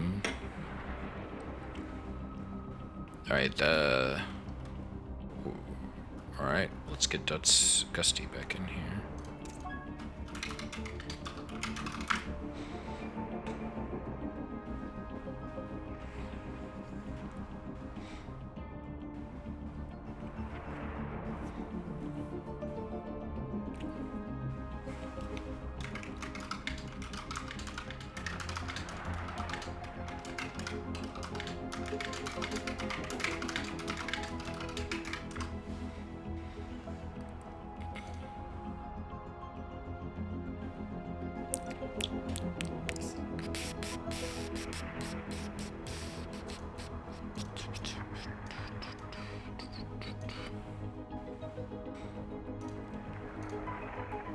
Alright, we are now at the finals. It's going to be Gutsy versus D's Nuts.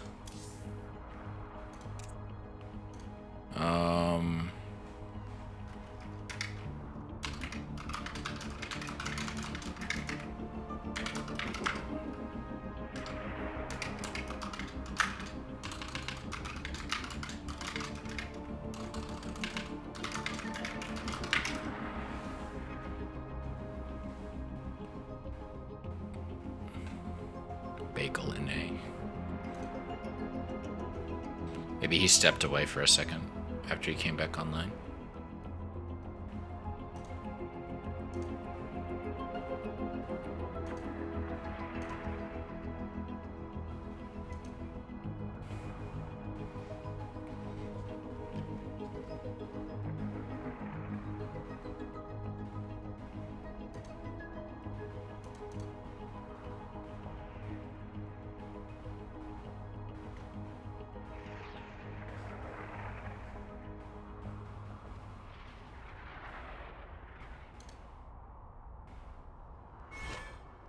Oh, okay. Let's try again.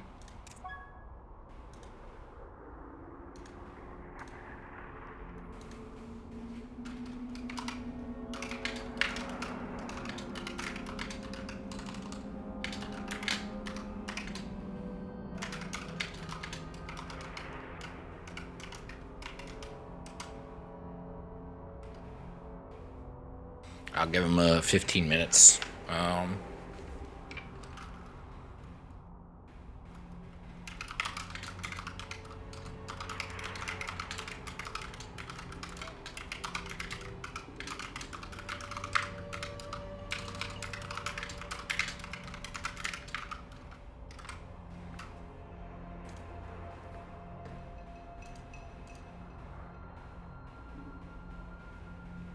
Boop, boop, psh, boop, boop, psh, boop, boop, psh, boop, boop, psh.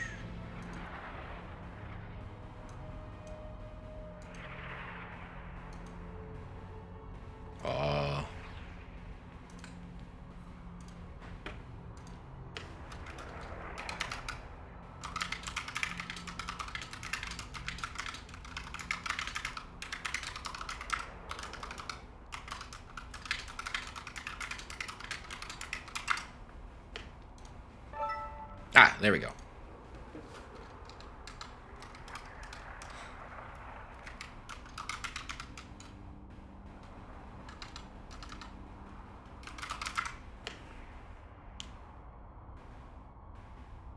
You need to take a hit.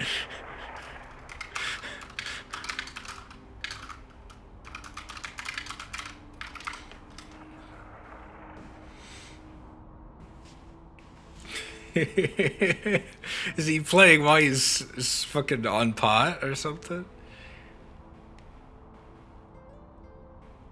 Is he like hotboxing before a match? That's a power move.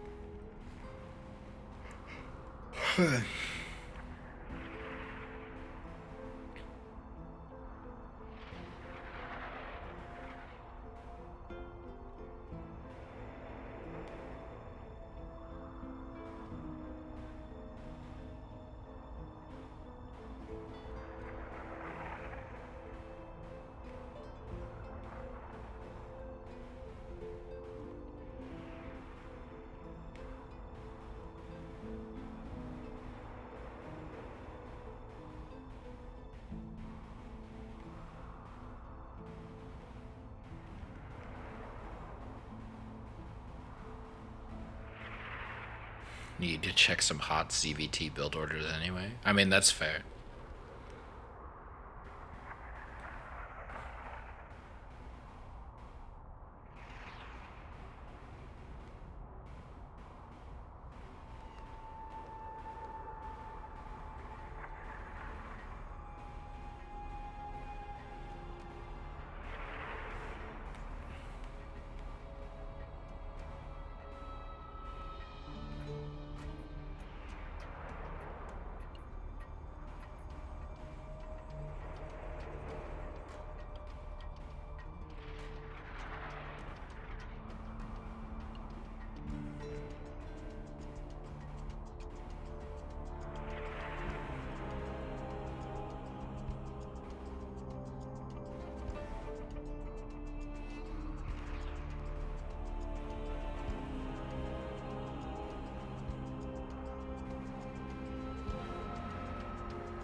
I guess I could talk about my week. I didn't really do much. I mostly just worked. Played some Ultra Kill. I played.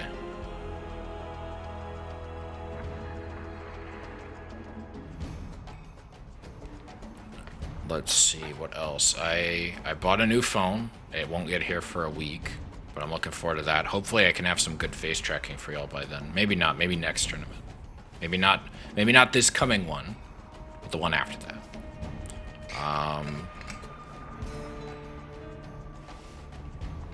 What else?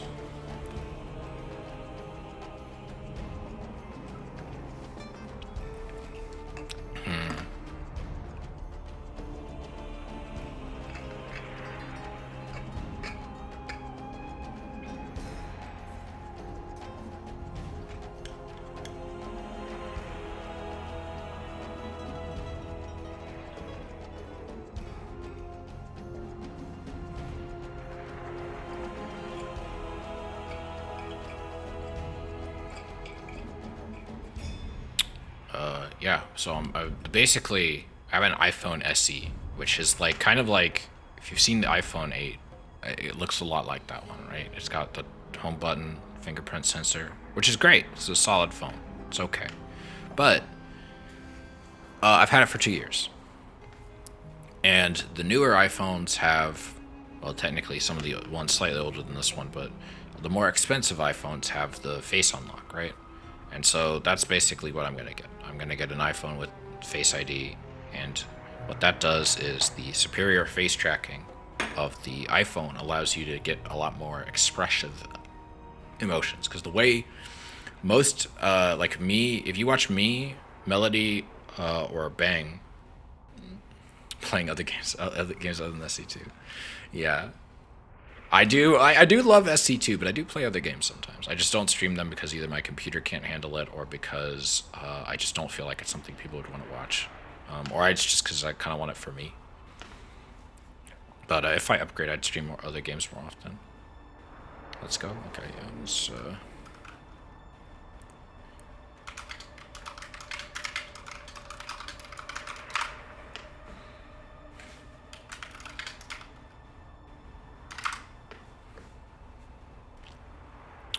anyway, so the way face tracking works with if you have a webcam, which is what Melody I believe uses. I'm pretty sure Bang is using that, and it's what I'm using. Is basically it can track my head and shoulders, and my neck, and very basic facial expressions like blinking and stuff, with just the 2D image it's getting from the webcam, which is very impressive. Machine learning and face tracking has come a long way. And then all the mouth movements, for the most part, are a combination of that, but it's mainly just voice recognition. So if I mute my mic and talk, my mouth isn't going to move that much. And you might see that in instances where a lot of Vroid VTubers forget to mute their mic.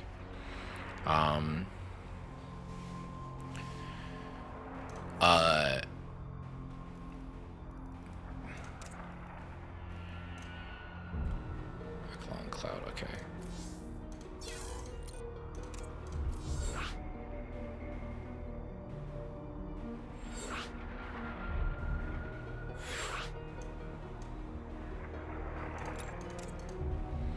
And then with an iPhone, the way it works is the depth camera and the dot projector allow you to track your face in much more detail. So you can get like, you go from like 7 different expressions for a model to like, God, a stupid amount. You get like 50, I think. It's crazy. And so it's also less work on my CPU, so I might actually be able to bump up StarCraft settings a little bit. Because I can play StarCraft at Ultra just fine. Streaming it is another story.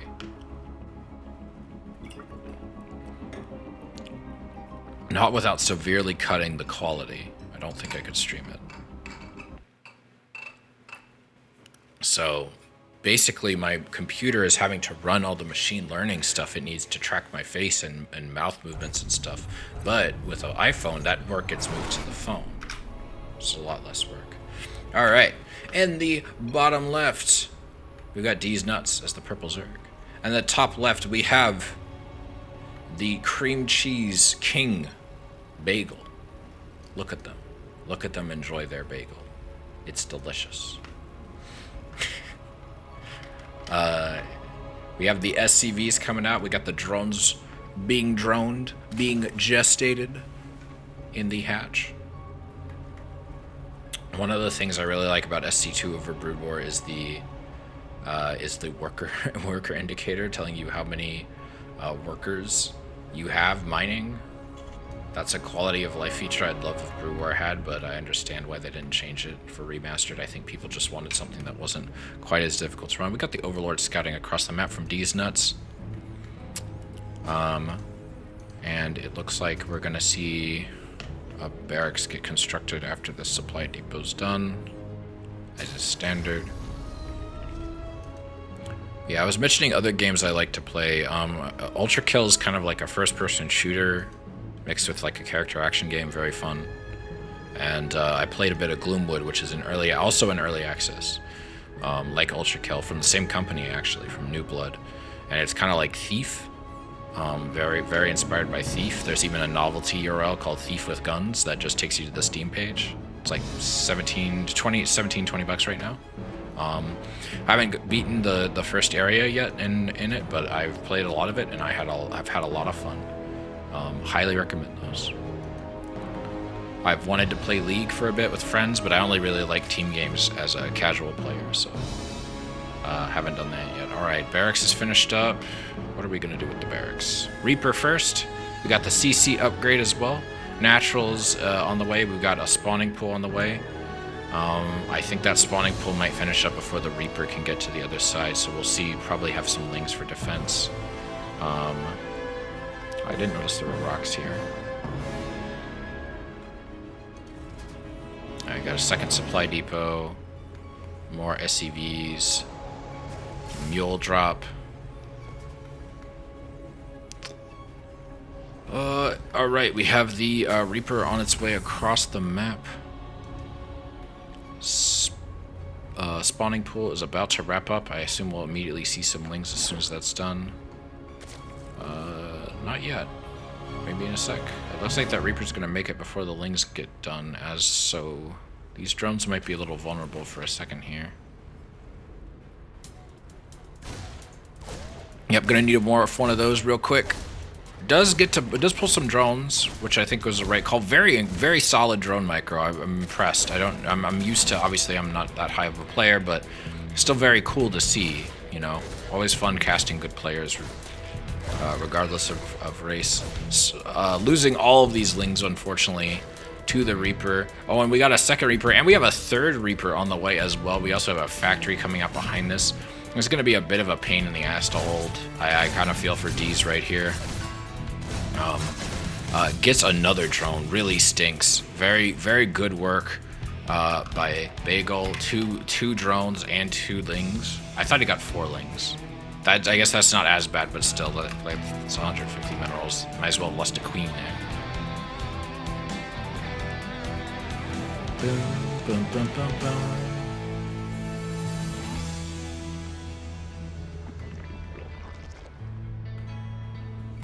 Alright, Creep Tumor gets sniped, but the queens are gonna chase away the Reapers. He is, Deez is doing some good micro here, trying to pull the more damaged queens back, have the Reapers focus on the queen that has the most health, trying to prevent them from getting target fired. The Ling speed is going to finish up, and that is going to make defense a little bit easier here, especially on creep. He's got just a couple seconds left, and there we go. It looks like we're going to see the Lings trying to get a good surround here. Lings obviously being the fastest ground unit in the game, so they're going to catch up. Nice split off there. I think that was a really good call. Going to get a nice surround on this, or maybe not. Maybe he's just sending it across the map. Deets also getting a third back here. Oh, these Lings are not going to be able to get in, and these cars are going to finish right at the worst possible time for Deets. And he's going to need to run back home. Does pick off a second worker, and it looks like he's just going to go home. Yeah, I think you should just go home here. I don't really think you can engage in that. There's too many cars, too many Reapers. 5 more drones on the way, finishing up here. Another queen. Injects are looking pretty solid.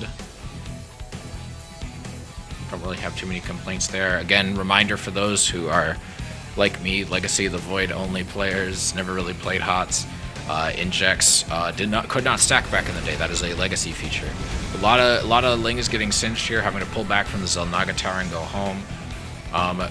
It looks like Banshee Speed and a Banshee, or not Banshee Speed, Banshee Cloak and a Banshee are on the way. Excuse me. Queens are here, and I think that is going to help hold here. I wouldn't hate to see... Okay, we do have 10 more Lings on the way. That Queen has very little health.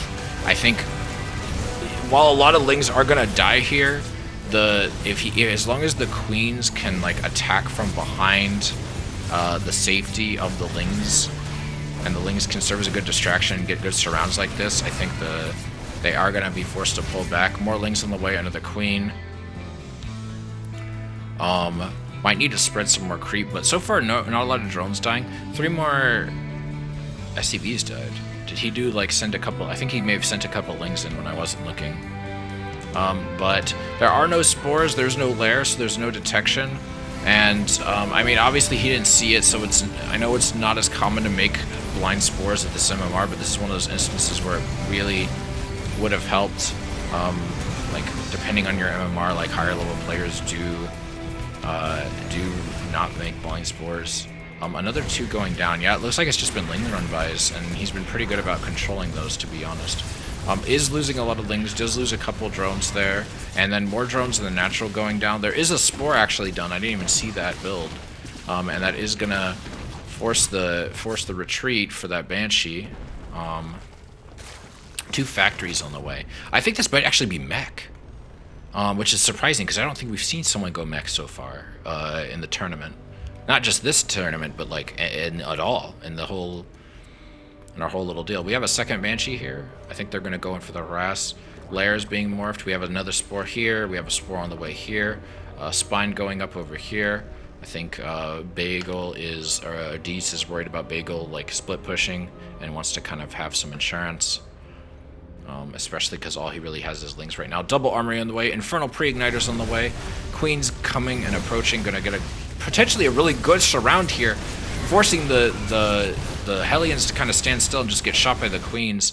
Banshee's nowhere to be seen, actually. They're kind of just vibing out in the corner. I think they realize they can't really approach. Some Lings are drones are going to go down here, but I think this harassment push is over here.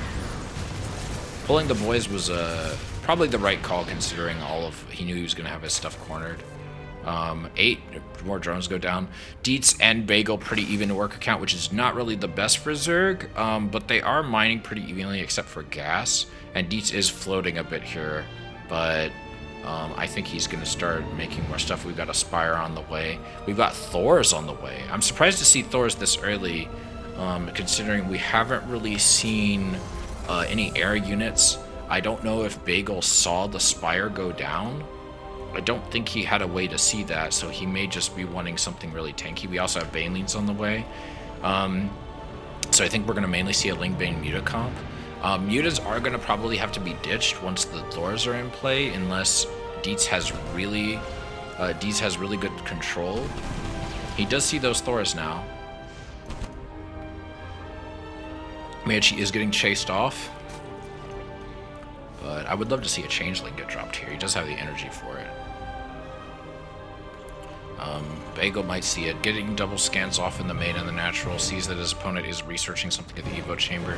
Maybe. I don't know if he saw that Roach Warren go down. The Roach Warren is going to be useful. We do see. He did see the Spire, I believe, which is why we're seeing a lot of these missile turrets go down. We are seeing more cars, more some tanks. We see quite a few Vikings. I'm surprised. I don't know if the Vikings are for going after. Oh no. This Banshee with 11 health is killing these Lings. The Lings are going to try and go for the third, going to get incinerated by these cars, or at least chased off. Blue Flame Hellions are very powerful. Hellbats were not a thing yet, so that is, I guess, a point in favor for Dietz here. He might not have to worry about getting so close. We do have, ooh, interesting. Okay, so not only do we have Pathogen Glands, we also have Dropper Lords on the way. I think it's called Ventral Sacs, if I'm not mistaken. Back in Legacy, that affected all units. So all Overlords of the map are now Dropper Lords. That could result in some interesting, maybe trying to trick his opponent here. These workers are not in a good position. That being said, oh, that's brutal. They're all in a line. 14 drones going down. That being said, Dietz is doing his best to try and keep his economy up. 18 drones is really brutal. Trying to make 11 more drones to compensate. Pathogen Glands wraps up. Excuse me. No. Well, no. There we go. Now we got some infestors. Usually, I believe in current meta, you try to get infestors to finish right as Pathogen Glands finishes up. And these roaches don't have roach speed, do they? No, they do not. Those are slow roaches. Slow roaches already aren't super fast, but that's even worse. Oh, these four drones are going to get incinerated here. He's able to sort of maintain his worker lead. Fungal, I think, is going to be used here. Yeah, pull those back. All these poor boys. Oh no, if only you had roach speed here. If only you had roach speed here. 14 more drones going down. His worker lead eliminated again. Ventral Sacs wraps up. And all Overlords are now Dropper Lords. This could result in some interesting play going forward. I'm very excited to see it. We got +2/+2 vehicle weapons on the way from Bagel, and I think that's going to make things interesting. +1 missile attack on the way from Dietz Nuts. This is a really awful position for Dietz to be in. He does have a lot of bases, a lot of production. We do see a pickup with 4 infestors in that. I didn't realize infestors took up that little space. I never do drop play as Zerg, so what do I know? Why is there a barracks just floating here? We see a scan. I do think he sees those infestors. No neural parasite. So he's definitely gonna mainly go for fungal, maybe infested Terran. I can't think of what else. Blinding Cloud wasn't a thing yet, and not that would be helpful in this situation. Fungal was stronger back then by allowing you to hold units in place. It also does a lot of damage, as you can see here. Kind of forcing the units to just stay there and take it. But he can't really push up into this. Tanks weren't as strong back then, but they're still, I believe, 2 bonus damage to armor. Ooh, infested Terrans popping out here. A lot of infested Terrans. And this is actually going to be potentially... Oh, no, he's actually getting a lot of them. They are dealing a lot of damage here, but it's not enough. I don't know if he has enough energy with any of these infestors. One of these has enough for another infested Terran, maybe some fungal. But this mech army is pushing up, roach speed finishing up, and vehicle plating and vehicle weapons level 2 is about to drop up, as well as building armor. That's just going to make this fight even worse.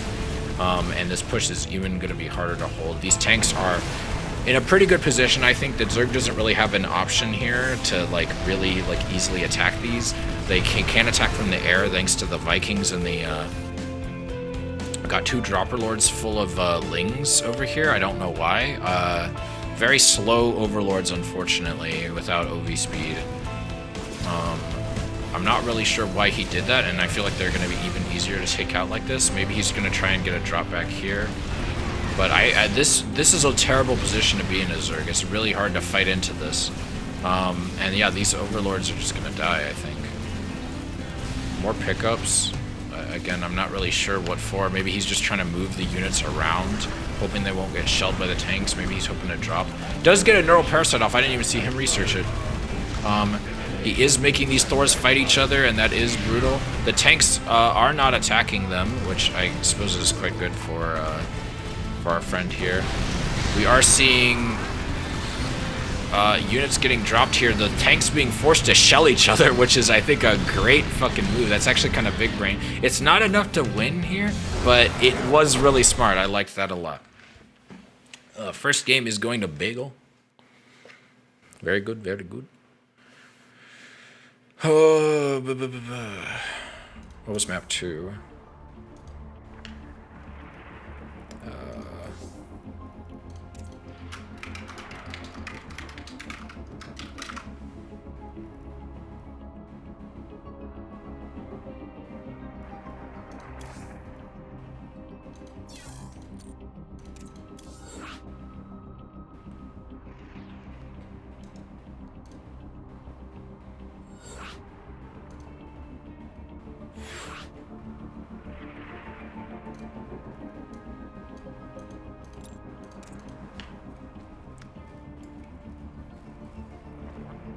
All right, game 2. See if Bagels will get to maintain his lead. It is quite a decent MMR difference, but I've seen players with bigger MMR gaps beat each other before, so we'll see.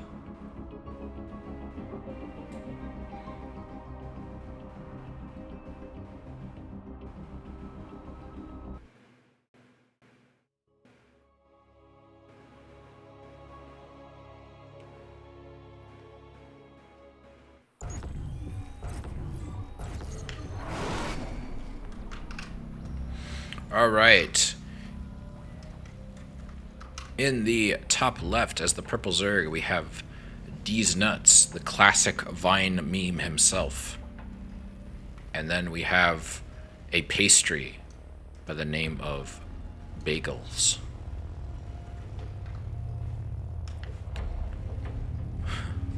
Or Bagel.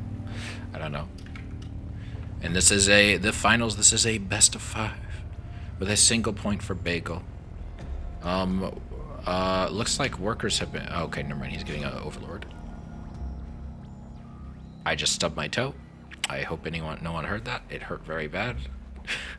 Had to control my urge not to yelp there, but I accidentally kicked my desk. While I was just swinging my legs around. Ouch.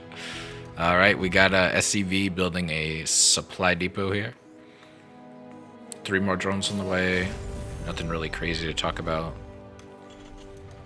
Barracks is building as well. SCV's on the way. Yeah, if every tournament I casted was this short, I would cast solo way more often. Sadly, they are not this short. They're usually much longer, and that's why I try to avoid that.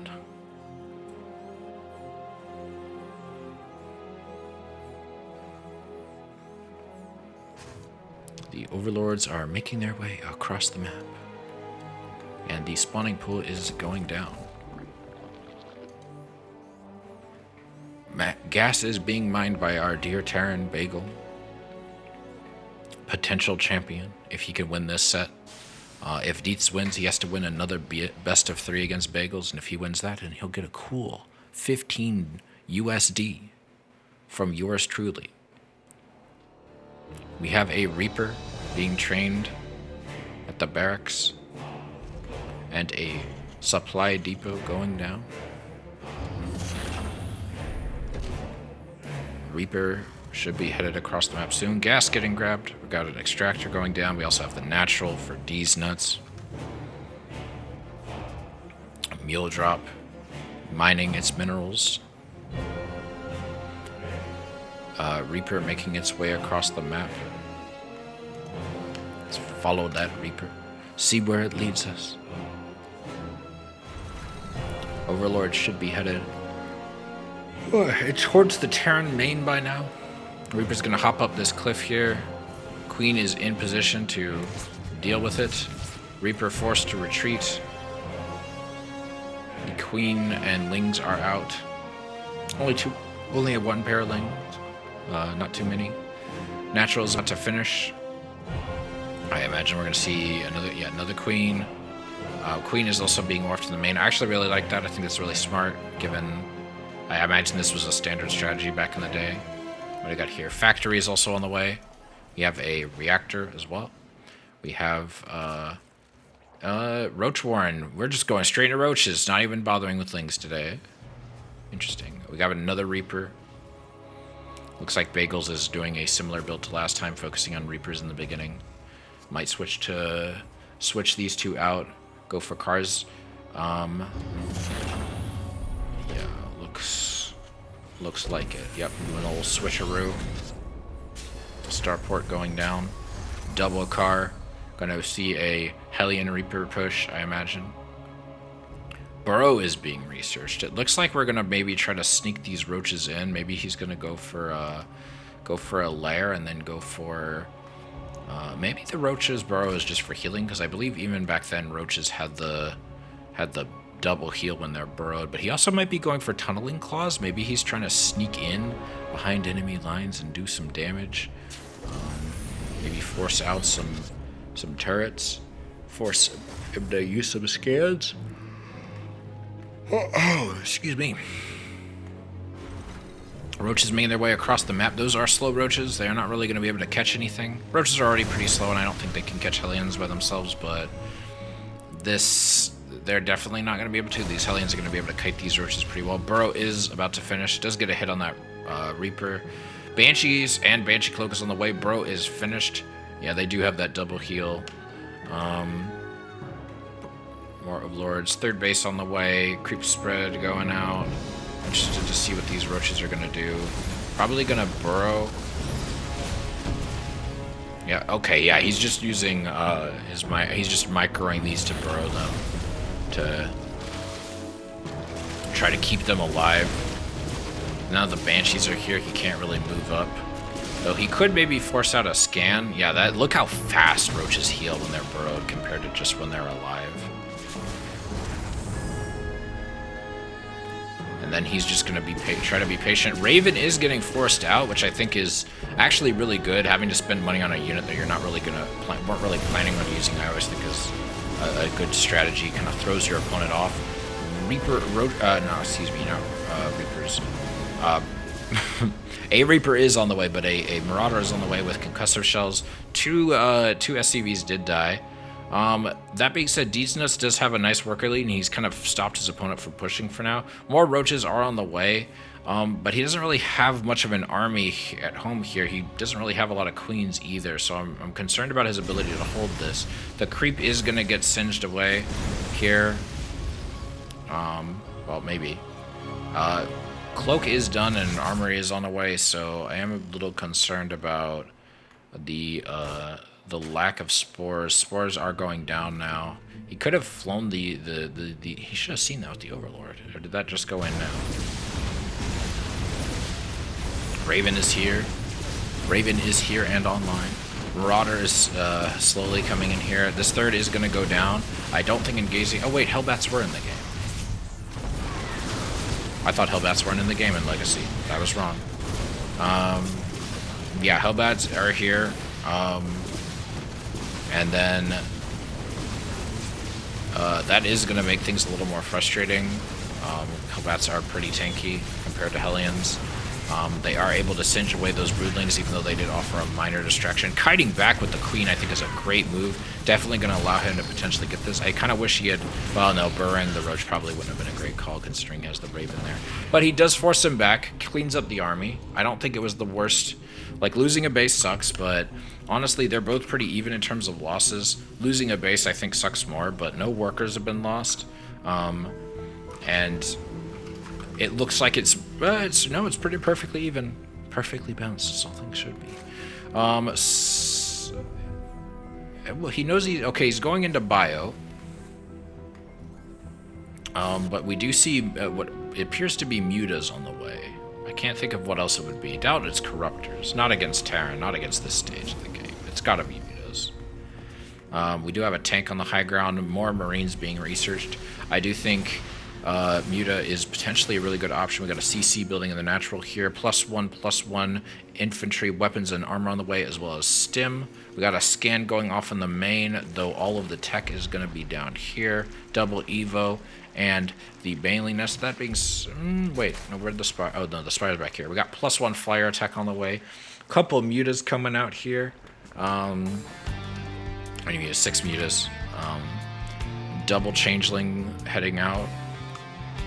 Mutas look like they're going to go in for some harassment here. Dude has... Bagels has no idea that there are Mutas on the way. There are some Roaches also hanging out here at the Xel'Naga Tower. Maybe they're going to see these Hellions come by. It looks like these are going to do a lot of damage here. Yep. 2, 4. Now the gonna try to pick off as many workers as he can. Delays this. Gonna kill a couple of Marines too. Actually, there weren't really that many Marines to hold this. 6 SCVs going down. 8 SCVs. 10 SCVs. This is not great. Deets Nuts is able to maintain his worker lead quite well. 11. Although we do see quite a few workers going down over here for Deets as well. He is losing 9 workers, 10 workers, 11 workers. All as much as his opponent, he does have a worker lead, but these Mutas have literally nothing to stop them. Everything is dying. Mutas are finally recalled to go home. Unfortunately, there is no real army at home to deal with this. A bunch of stuff is just getting singed to death. The Roaches are just... Roaches and Mutas and Lings coming out to try and deal with this to the best of their ability. There are a lot of Roaches that are just kind of... drones kind of sitting here doing nothing. I don't know what these patrolling Lings are supposed to be doing. I think Deets might be panicking a little bit. Does still have a really solid worker lead, though. He has done a lot of economic damage to his opponent. I will say Bagels is able to outmine him simply, I think, because he just kind of forgot about his workers, is now starting to get reversed, and of course Terran do have those mules to help you in the odds. Gas mining is in favor of Deets. Bagel is floating a bit of gas here. +1/+1 is going to finish up soon. That's going to help even things out a little bit. Flyer attack level 2 is on the way. I do not think he should engage here with these Mutas. Pull back. Mutas do have double healing at all times, I think. Maybe it's just when not in combat. But they don't have a lot of health, and they don't have a lot of armor, so not really a unit you want to engage with. Maybe he's trying to... I think he's trying to pick off the medevac, or the tanks. I'm not sure. He is forcing him to pull back, but Deets should see that there is an army here. He is getting 14 Lings. I honestly wouldn't hurt to see some Banelings with this army to help deal with like just all the bio, but I guess we'll see. More Mutas on the way. Lingbane Mutas a very difficult style to play. It requires a lot of micro, and if you screw up too much with your misclicks, you can absolutely die. To very silly stuff very easily. A lot of missile turrets going down at this expo. It's being flown over. SCVs getting rallied in advance to start the mining process. Putting down 2 missile turrets. Looks like the Mutas are going to try to go in again. Another missile turret being placed. I actually really like this missile turret placement. Kind of provides good coverage. Missile turrets, longest range out of any static defense, and they can also be upgraded to have even more range. But that being said, I think the Marines are going to be enough here. We're going to get a couple Mutas here. Ooh, only gets the 1, I think. But this is going to be interesting. The Mutas, again, I really think Banelings would be fantastic here. Another, it looks like this base is finished up. We got a macro, I thought we saw, yeah, macro hutch at the 3rd, not the main. Hive is on the way. Flyer attacks level 2 is on the way. We have drilling claws on the way. We have a Thor on the way, which I think is a very good call. Maybe not the best one. Like, Thors are good against Mutas, but I honestly think Marine Widowmine might be fine. Maybe he's just not... I don't know. Maybe Thors aren't bad against Mutas. They're just not really good against Lings. And I feel like Mines would be a better decision, but we'll see. We'll see. Maybe he's confident. The Banes are here. No Bane speed, unfortunately, which is going to make engaging a bit difficult because a lot of... Oh, see, like, look, these Banes are going to get... Oh, okay, no, it's going good. There's a lot of stuff here. This doesn't matter. Yeah, the Mutas are able to engage too, which is very ballsy because he is going to lose quite a few to these Thors. Well, no, it seems like it went okay, actually. He did get most of that army. I kind of, yeah, pick off that Raven. Not quite. Ooh, tries to. I feel like it's good that, oh, and that's a GG. I guess Dees didn't think he had it in him. I don't know. I thought he did okay there. I thought that was fine. But, I guess I don't know what I'm talking about.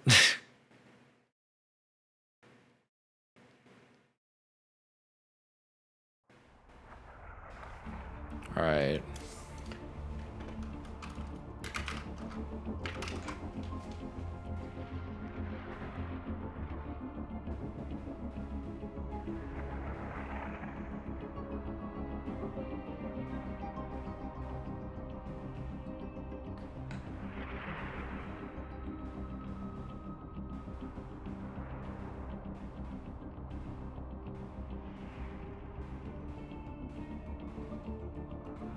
Newkirk.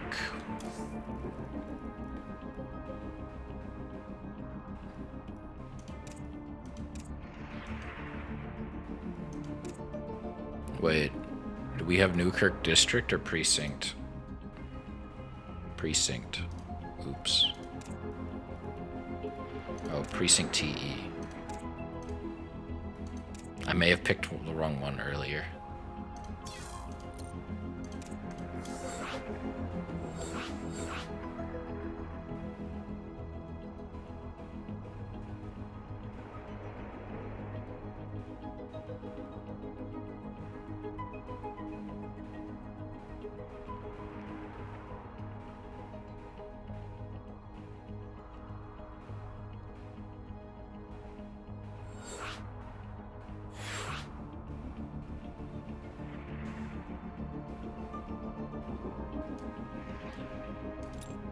Ah, wait.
All right, sorry about that.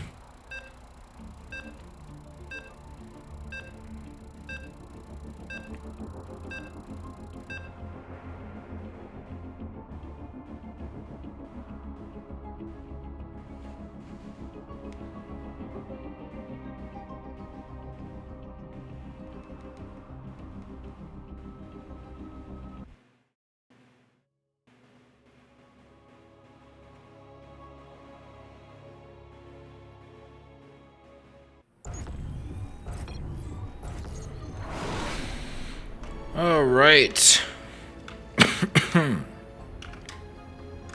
In the bottom left is the purple Surg. We have Deets Nuts. Deets Nuts. And in the bottom right, we have Bagel L Feeling. Bagel Feeling, aka Bagel. Look at him.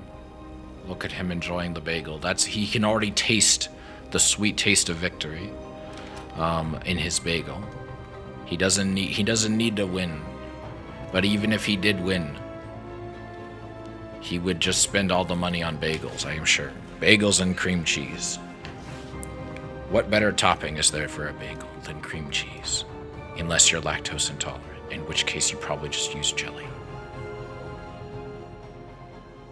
I don't really see how this map is any different for the TE version. This seems like it's the same fucking map. I think maybe it's slightly rearranged. Maybe. Oh, yeah, I think it is slightly rearranged. Oops. Wait. Yeah, I did pick the right one. I think we picked Newkirk District last time, and that's where I fucked up. But oh well. Ahem. We have a proxy barracks. We are seeing some cheese from Mr. Bagel. I think we've seen a little bit of cheese before, but nothing too crazy. This is the advanced cheese. We have a second proxy racks going down. Will he be able to see it?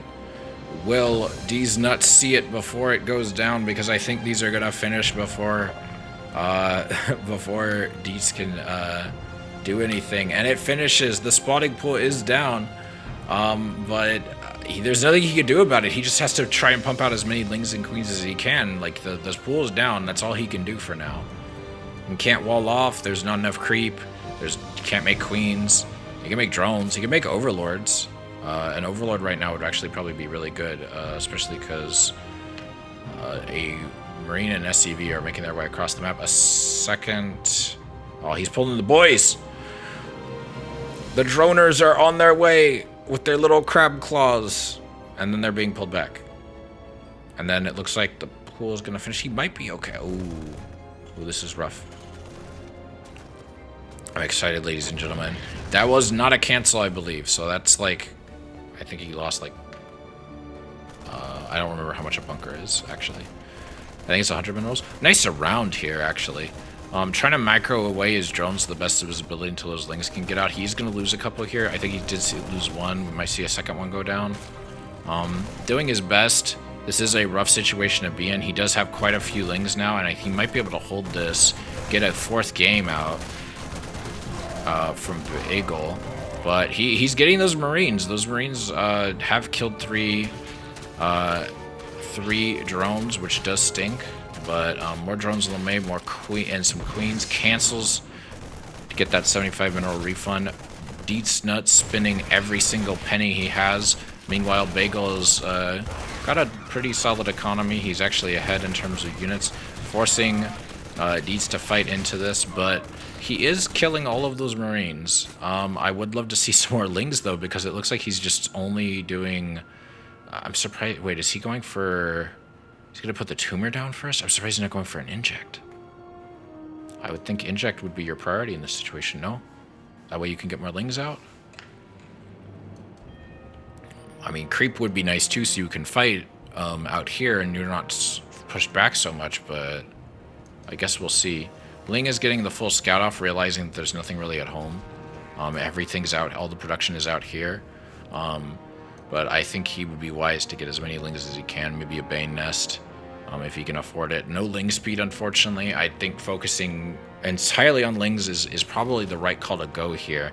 You don't really have time to get anything that requires gas, but you also know your opponent is just now getting gas, so he doesn't really have any upgrades for his stuff either. All of his stuff is super low tech. Lings and queens can hold this, I'm sure. The queens can transfuse off creep because this is Heart of the Swarm, so he could maybe be a bit more aggressive than you could be in the current meta.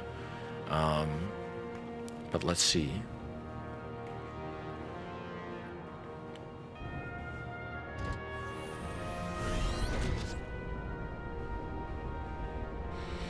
Oh, the Marines are engaging the queens first.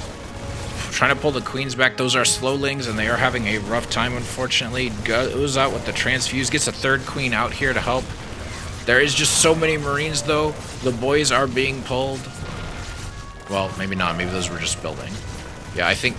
I do appreciate he tried to get his economy up, and he does have... he has been macroing quite well, all things considered. He does get a good surround there. Only loses two drones, which is pretty good. These have been flown back here. I actually think, you know, Deets is actually in a pretty solid position. All things considered, he is ahead by over 10 workers here. He only lost 5 drones. He has lost 2 queens, which does sting. But he is getting a third hatch. His opponent can't make a ton of stuff for a while because he's having to fly all his production back home with factories on the way, as well as a CC. Meanwhile, we have more queens on the way. We're getting double gas. I assume we're going to start Ling speed as soon as we can. But we'll see. It's going to take a bit to mine all that out. This creep spread hasn't really been a focus, which I don't necessarily think is a bad thing. He could put down 2 tumors right now, try and spread it a bit more. I'd like to maybe see it at least spread a little bit more out this way so he can reinforce in case anything happens. We got some scouting here. I like this. That way you only lose the Ling. You don't lose anything else. Lings making their way into the natural of Bagel, or maybe not. No, it looks okay. No, he's just checking for. He's just spreading his Lings out, trying to see if there's a move out, trying to see if he grabs a third or a fourth. Well, either here or here. Actually, I really like this spot. That's a good spot. And again, these are like this is actually a bit more conventional of a sized main base. I'd say this is a lot closer to modern day. Well, maybe it's a little bit bigger, but it's not. I don't think it's that much bigger. We got Roach Warren finished. We got Spores going down. Viking on the way. Probably go Overlord hunting. +1 infantry weapons and stim. Ling speed is on the way. Both Evo chambers finished up, and I'm not sure if those are for a wall or if it's for research. It'd be interesting to see. We do see Lair on the way, and Bagel is aware of that. He's aware that something is coming his way that requires Lair tech. Probably suspects it's roaches, but he sees that only 1 gas is getting mined in the main.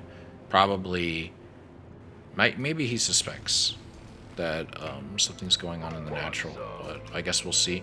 Hellions going across the map, but I don't think they're going to be able to get too much damage done with the queens out and a decent amount of creep spread, all things considered. I think this is an acceptable amount. Like, this isn't great, but it's not horrible considering the circumstances.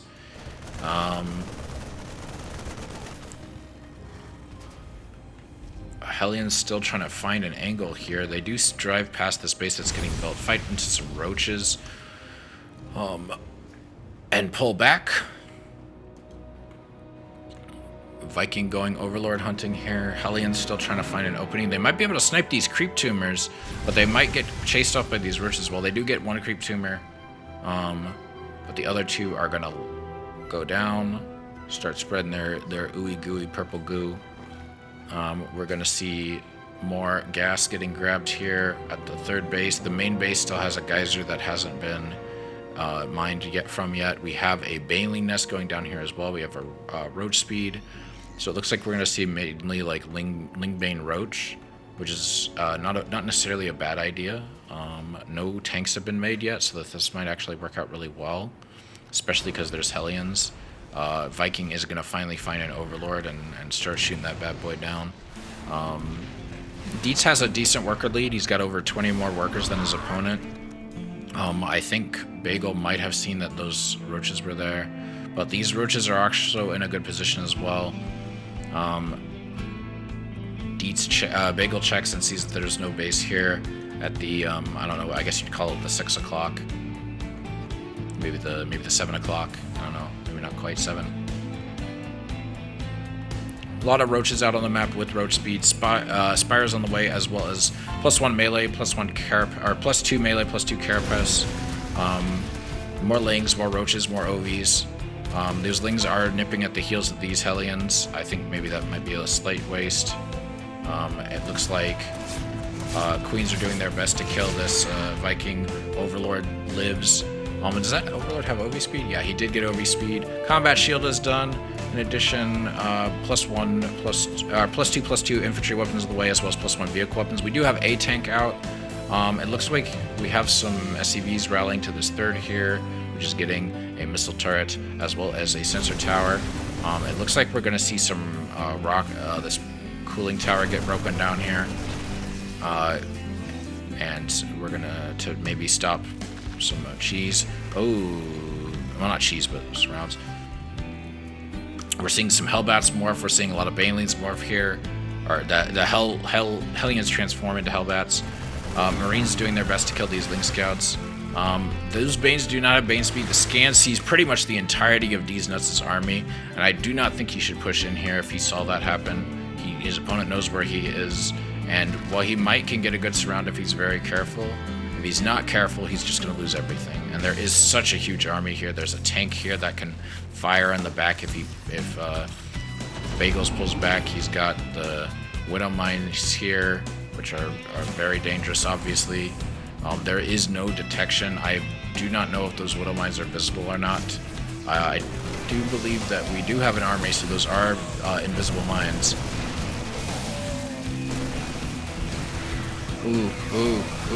Oh, the Banes are still making okay connections, but there's still a lot of bio left. It could be better in terms of the connections. Roach is getting shelled, and the army just has to pull back here. Yeah, there's I thought he made a couple good connections, but a lot of stuff finished. I kind of wish he had waited for +2 to +2 to finish, but maybe the defenses would have been even bigger. Looks like we're going to see a double drop head into the main here.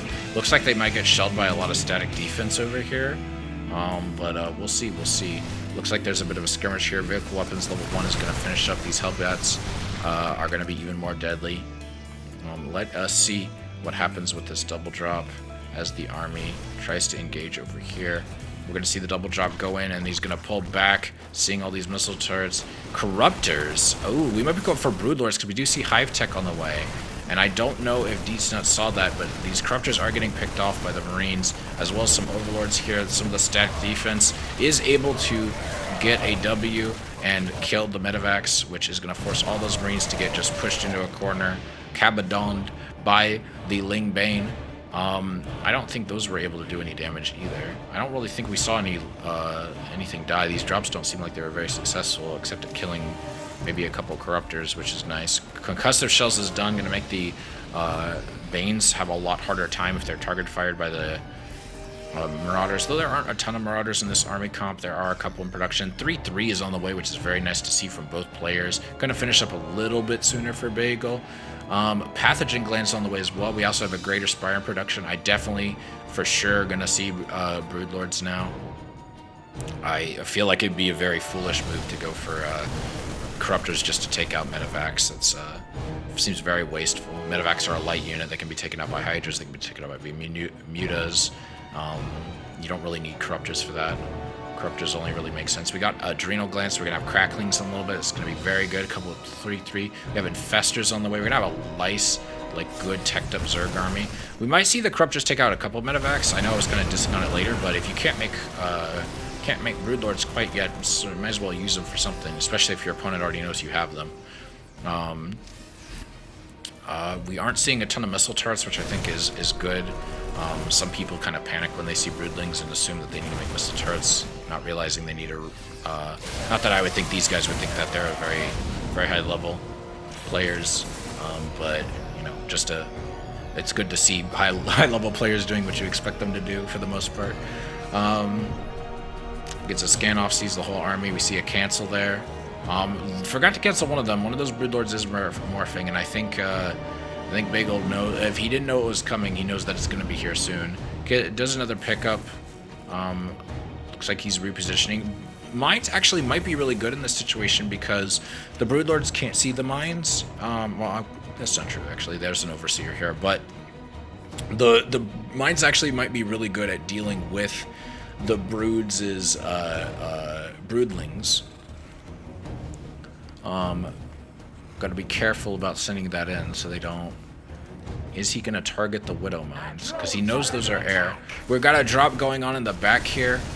The Broods are going in. Widow Mine drops, and it looks like those Lings are going to go in as well. A lot of those mines are on cooldown. I actually don't think it'd be the worst idea for him to go in. He is losing a few Lings, and it looks like the Hatch is going to die as well. Both players kind of not paying attention to the harassment because they're worried about this giant fight. There are the Fungals going off. There are Vikings here. It's a shame because I feel like if he rushed in here, it'd actually be good for him because all of these mines are on cooldown. Now he's going to rush in right as they're about to go off of cooldown again and go... No, so many things are dying unnecessarily, but it looks like it's actually going fine. He's getting a lot of this, but I can only imagine how much better it would have been if he just gone in a few seconds sooner. And that's a GG, and it looks like Bagel is our tournament winner. All right.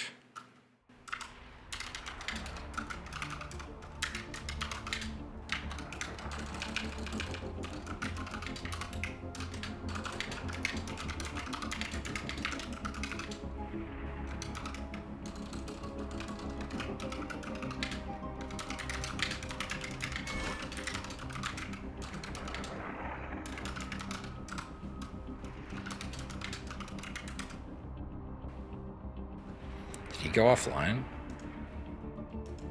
Oh. Can I? Oh no. He went offline. Shit. Oh.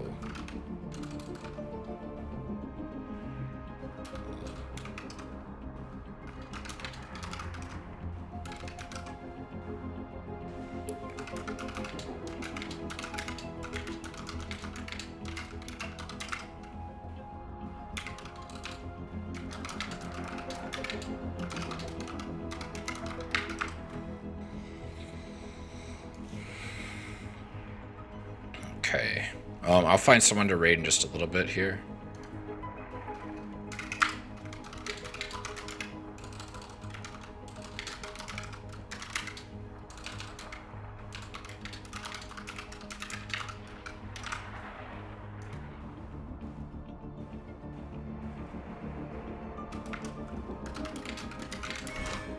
Oh, well, he's gone too. All right. I'm going to find someone to raid. Don't go anywhere. I will just get that pulled up. I should have... I know Dave is and Renegade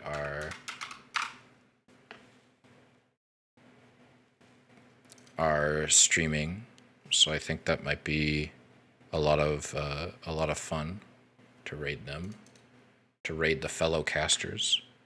Why is my audio software not coming up?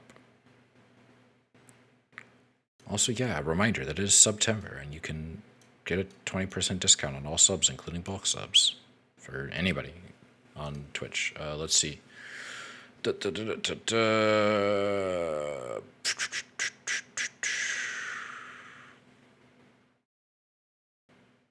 Oh, I thought Dave was casting the amateur. Okay, well, is Renegade on?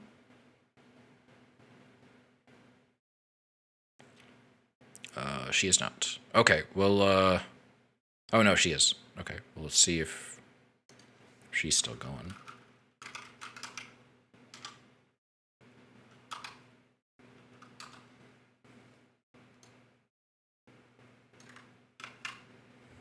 I am getting an ad for makeup.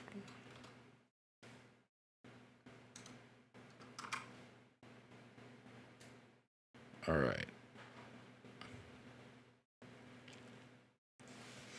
All right, thank you all for coming. I hope you have a good rest of your day.